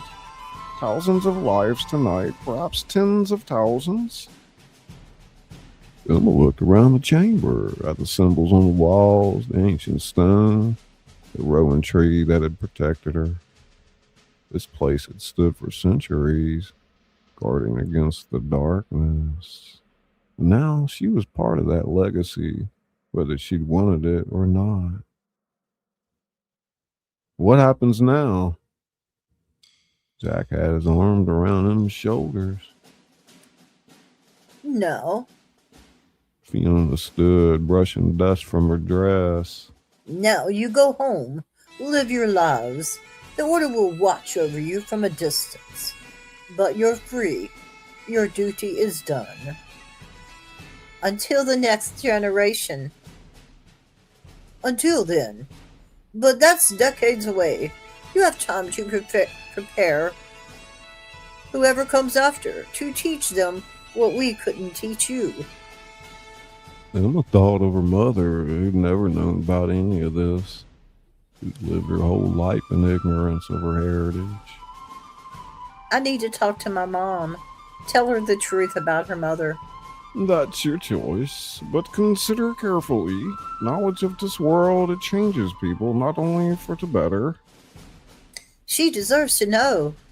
My grandmother tried to protect her by keeping her ignorant. I won't make that same mistake. Over the next hour, the Order cleaned up the chamber, tended wounds, and began process returning Temple Bar to its normal operations. To the tourists and locals who'd been drinking upstairs during the ritual, nothing unusual had happened, just a typical rowdy night at Dublin's most famous pub. Emma and Jack retrieved their belongings from the quarters where they stayed. As they prepared to leave, Shaban pulled Emma aside. Your grandmother would be proud. She always regretted running. Hoped that one day her bloodline would return and finish what she started. Did you know her well? Well enough. She was brilliant, fierce, terrified, much like you. The difference is, you didn't run. I had help. I wasn't alone. Neither was she, but she couldn't see it through her fear. Shaban pressed something into Emma's hand, a small envelope. She left this with the Order before she fled. Instructions that it should be given to her heir if she ever returned. Emma stared at the envelope. Grandmother's handwriting on the front. To my granddaughter. Read it when you're ready. Not before. Dawn broke over Dublin. Emma and Jack emerged from the underground. Morning light. The city was just beginning to wake. Street cleaners working their routes. Delivery trucks making their rounds. Early risers heading to work. Everything looked normal. Everything was normal to everyone except them. Well, we should probably get some sleep. Our flight's tomorrow afternoon. Tomorrow? It seemed impossible that they'd only been in Dublin for 3 days. Felt like a lifetime. Back at the Grafton Hotel, they collapsed in bed, exhausted beyond measure. But before sleep claimed her, Emma opened the envelope from her grandmother. Inside was a single page, written in elegant script. My dearest granddaughter, if you're reading this, then you've done what I could not. You've stood at the threshold and faced the darkness. I cannot tell you how sorry I am that this burden has fallen to you, a burden I should have carried. I was 26 years old when I fled Ireland. I had a 3-month-old daughter and a duty I could not fulfill. I chose my child over the world, and I have lived with that choice every day since. But I do not regret it, because my choice gave my daughter life, and my daughter gave me you. And you, my darling girl, have the strength I never possessed. The O'Donovan bloodline is not a curse, though it often feels like one. It is a gift and a responsibility passed down through generations of women who stood between the darkness and the light. You are the latest in a long line of guardians, and I am so very proud to call you family. Live well, love deeply, and when the time comes to pass this duty to the next generation, teach them what I could not teach you, your mother, that strength is not the absence of fear, but the choice to act despite it. You are braver than you know. All my love, Siobhan Maeve O'Donovan. Emma read the letter twice, tears streaming down her face. Then she folded it carefully and placed it in her wallet next to her wedding photo. You okay? Yeah, I am. For the first time in months, she slept without dreams. Chapter 11. Chapter 12, 3 weeks later. Emma sat in her mother's kitchen in Vermont, trying to figure out how to begin. You've been quiet since you got back from Ireland. Did something happen?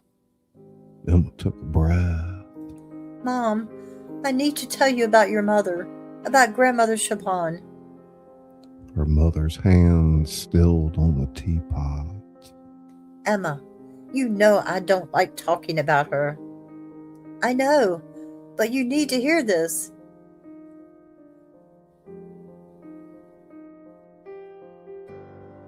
Emma pulled out the folder of documents from the National Library. Photograph of her grandmother at the Glandor estate, and finally the letter. She didn't abandon you. She was protecting you. Over the next 2 hours, Emma told her mother everything. The order of the Emerald Equinox, the Morrigan, the binding ritual. Her mother listened in stunned silence, occasionally interjecting with questions, but mostly just absorbing the impossible truth. When Emma finished, her mother sat back in her chair, pale and shaken. You could have died. But I didn't. You could have. Just like my mother could have. Is this going to happen again? To your daughter, if you have one? Not for another generation. We have time. Time. I've lost 60 years with my mother because she was protecting me. Don't you dare make the same mistake with your children, Emma. Don't hide this from them. I won't. That's why I'm telling you now. Her mother picked up the photograph of Siobhan, studying the young woman who looked so much like Emma. She was young. Younger than you are now. With a baby. Her eyes filled with tears.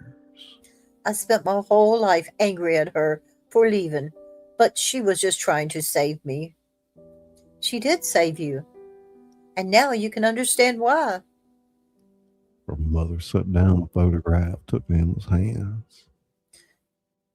Promise me something. Promise me that if you have a daughter, you'll tell her the truth, not when she's grown, but before. Let her prepare. Let her choose. I promise. That night, back in Newton, Emma sat with Jack on the couch, and both of them quiet. Your mom took it better than I expected. She's strong. I guess I got it from her. Jack, what if we tried again? One more round of IVF? You sure? After everything Dr. Chen said about the odds? I know the odds, but after what we just went through, after facing down an ancient evil and surviving, feels like we're due for some good luck. And if it doesn't work out, that's okay too. We'll adopt, or we'll get that dog, or we'll just be us. But I want to try. Then we'll try together. 2 months later, Emma stared at the positive pregnancy test in her bathroom, hardly daring to believe it. She'd taken 3 more tests just to be sure. All of them showed the same result. She was pregnant. When she told Jack, he actually cried, something she'd only seen him do twice in their entire marriage. They held each other in the bathroom, laughing and crying at the same time, barely believing their love. Dr. Chen was cautiously optimistic. Early days yet, but your numbers look good. Let's take 1 week at a time. 1 week became 2, 2 became 4, 4 became 8. 12 weeks, when ultrasound showed a healthy, growing baby, Emma finally let herself believe it was real. It's a girl, technician said, smiling. Congratulations. A girl, another O'Donovan woman to carry the bloodline forward. Emma touched her stomach, feeling the slight swelter where her daughter was growing. You're going to have quite a legacy to live up to. But don't worry, we have time to prepare you. And when your moment comes, you won't be alone. That night, Emma pulled out her grandmother's letter and read it again. The O'Donovan bloodline is not a curse, though it often feels like one. It is a gift and a responsibility. She understood now what her grandmother had meant. Yes, her daughter one day faced the same choice Emma had, but she'd also have Emma's strength to guide her, and Jack's love, and the knowledge that she came from a long line of women who had stood between the darkness and the light.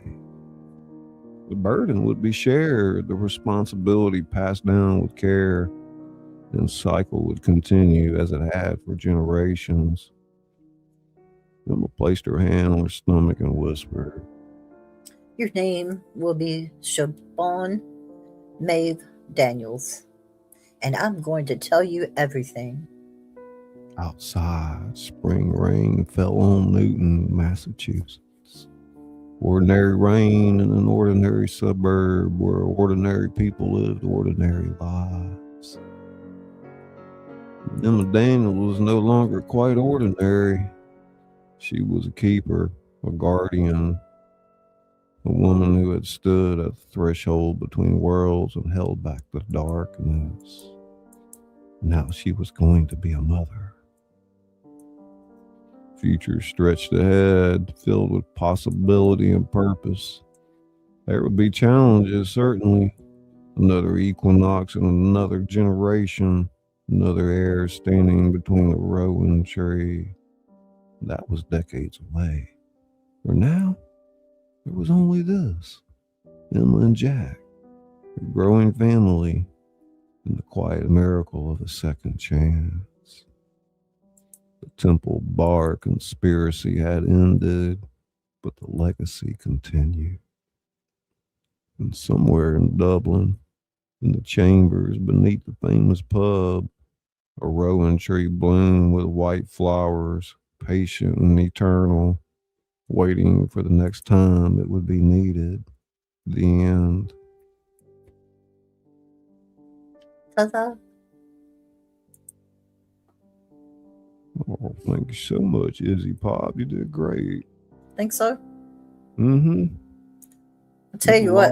It was a lot. I'll tell you what. Female Very- voices hurt my throat. I'm just playing. Thank you, How you been Fawn. doing, Derek? Thank you, everybody, for coming out.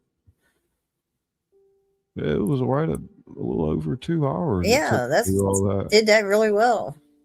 Mm-hmm. Jonathan at Crossover, Country Girl. Definitely working up an appetite tonight. I bet you are. I had to cut up some taters and get them bowling when I went and got my tea.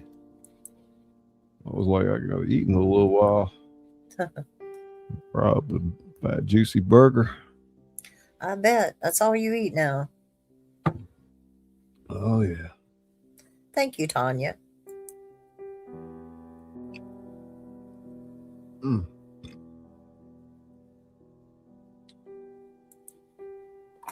Yeah, I am so glad. I'm so glad y'all showed up here for Scully's read tonight. Yeah, we had a little hiccup in the beginning of the last show when we were reading this, but I just couldn't figure out what I needed to do. Uh-huh. I spoil him. You made home fries and steak this morning. Ooh. That sounds pretty good, man. Uh-huh.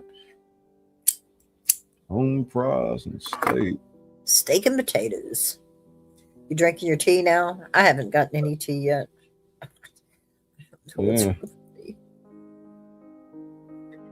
I've got a good, like a flat skirt steak or something. Been tenderized. Yeah. Some fries and maybe some fixings to go with it. I don't know. They're all standing in front of the live cam. That's what Tanya you're got supposed number to do. 2 commenter tonight. She's been here since we opened. Yeah. You had lasagna, Tanya? That's rhymes with your name. That sounds really good. Lasagna. Really good. With that burnt cheese on top. I can't have the cheese anymore, though. Golly. Tanya, he likes the burnt cheese. And some of us just, we won't just cook cheese. We're going to have it burnt. I had one time a neighbor made a lasagna and she put all the cheese in there, but she also put cottage cheese in it. It was really good. That's from Munda cheese. Yeah. Yeah. It was good. That's what it goes in it. Wow. Look out, they're always out there taking pictures, man. I know. It's crazy. What is it about when a woman takes a picture, she just knows to stick her leg out in front of her or something? I don't know. What is that with women? Stick her leg out in front of her. No, never noticed that. Oh, come on, for real? For real. Dang.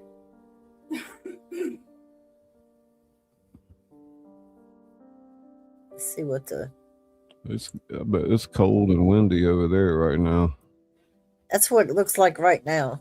Oh yeah, it's almost 6 in the morning, 5:21 in the morning. Look, one person walking down the road. He's probably freezing his ass off. Man, I gotta get up, go to fucking work this early in the morning. I'm the only dumb motherfucker out here. I'm like, yeah, dude. He's Make like better decisions. I don't know. He's like, all alone at the end. Drink all that damn beer last night. He said I had to close down the bar. Got home 3 hours ago. Well, it is Friday. He knows he'll have another pint later on. Did she stick out her Bambi knees? I don't know. I wasn't watching.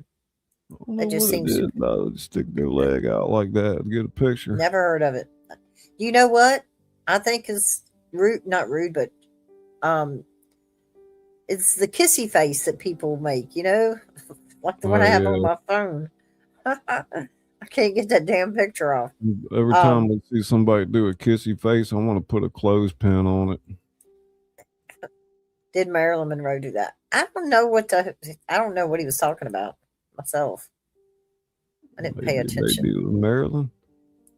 Go back and watch how when the one girl takes at a time take a picture, There, right there, bend at the knees. Your leg out, to show the leg. Oh, okay. Well, the one I'm looking at, they're not. I thought you already knew that. Crunchy brown on top.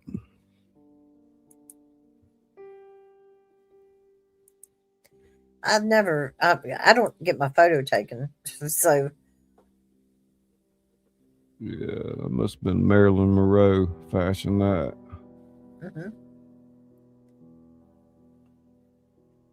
And they squat down, the ones in front squat down so they can get them all in the picture.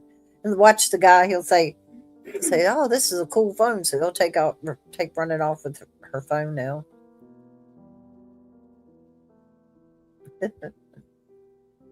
That dude on the left, he's so drunk.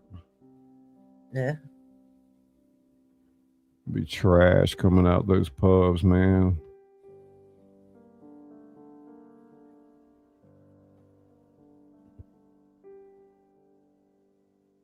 Yeah, that's all, folks. We did it. We're doing it. We did it. Do it again. We're gonna play Alice in Wonderland tomorrow. Okay. All-star cast, director's cut. You know the drill. Well, I've got my story to do, which is I'm going to have to read at nighttime. It's a Y'all get over to Izzy's too, man. She's oh, got some things going on. Plus, we need to give y'all an update what's going on with our webinars and all that stuff. As far as people looking to learn more about graphic design. yeah, Tanya. Now, hey, Misha, she's back. Um, now I have a story I'm reading about sleep paralysis. It's a horror story. I have the overlay and everything to go with it that I'll be reading. Make you wake up in a cold sweat. I don't know. It's the idea of a horror story, but what? I don't know. We'll see. Oh yeah, like you're gonna listen. Come on. Oh yeah.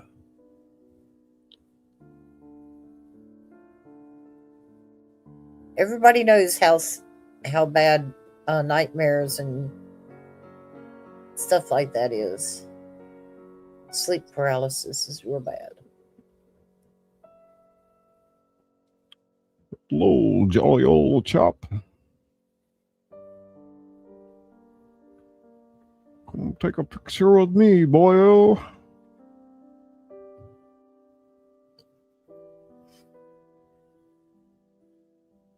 Look at him. See him push that dude in there in the bar? Like, get your fucking ass in there, mate. Look, all of them going in at one time. It must get a pint. Like, gonna get a pint. Pint of Guinness. That is just too bright up there. I put my hands on my hip when I pop. You pop. We pop. No. I put my hands on my hip when I dip. You dip. We dip. Didn't think I knew that one, huh? I put my hands on my hip when I dip. You dip. We dip.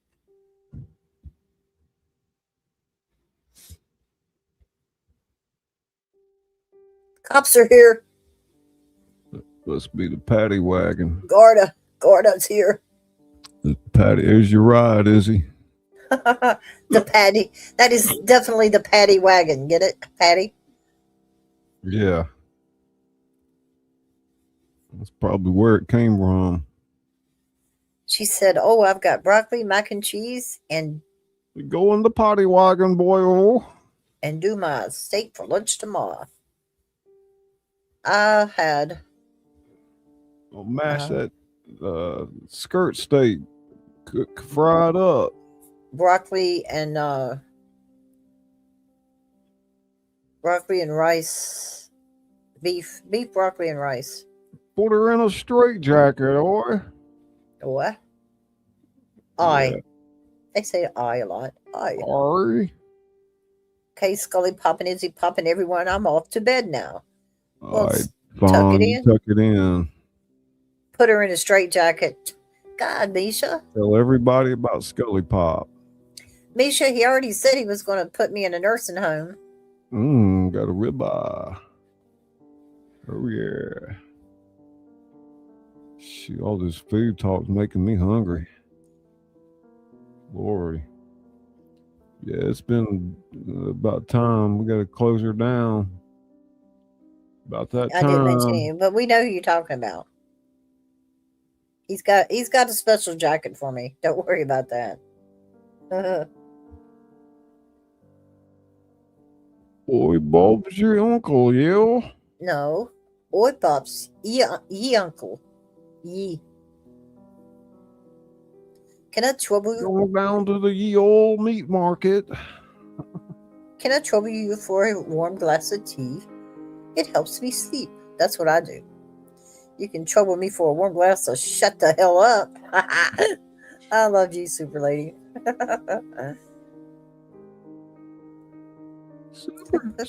super lady.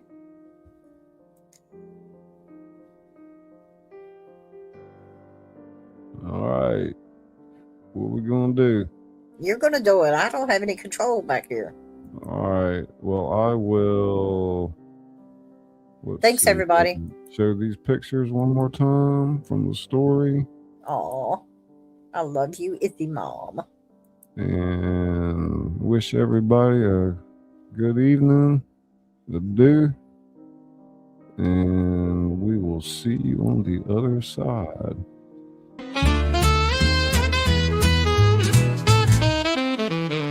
Well, hey there, friend, pull up a chair. It's your boy ScullyPop with stories to share. From the page to the stage, I've done it all. Books on the shelf and curtain calls. I whisper tales in the dead of night with a little ta-ta-ta just to feel right. And if you need some tingles down your spine, ska, ska, ska, yeah, that sound is mine. So buckle up, it's quite the ride. We're going deep, no need to hide. Where the entertainment doesn't stop. You're tuned in now to ScullyPop. So close your eyes and enjoy the glide, and we'll see you on the other side.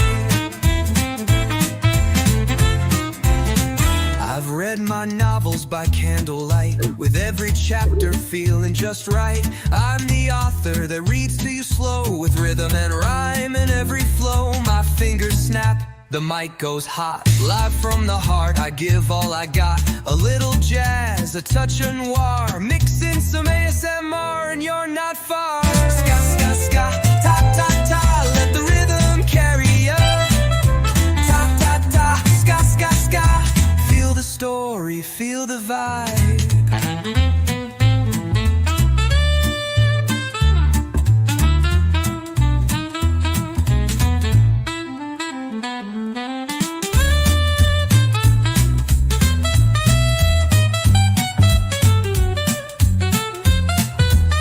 Ska, ska, ska. Ta, ta, ta. Let the rhythm carry ya. Ta, ta, ta. Ska, ska, ska. Feel the story, feel the vibe.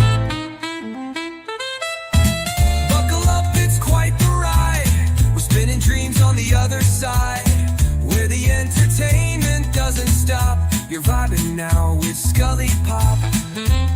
So dim the lights and let it slide, and we'll see you on the other side. Yeah. Stories whispered, curtains raised, books turned to gold and voices praised. I'm just the guide on this wild old ride, and if you're still with me, I'll see you on the other side.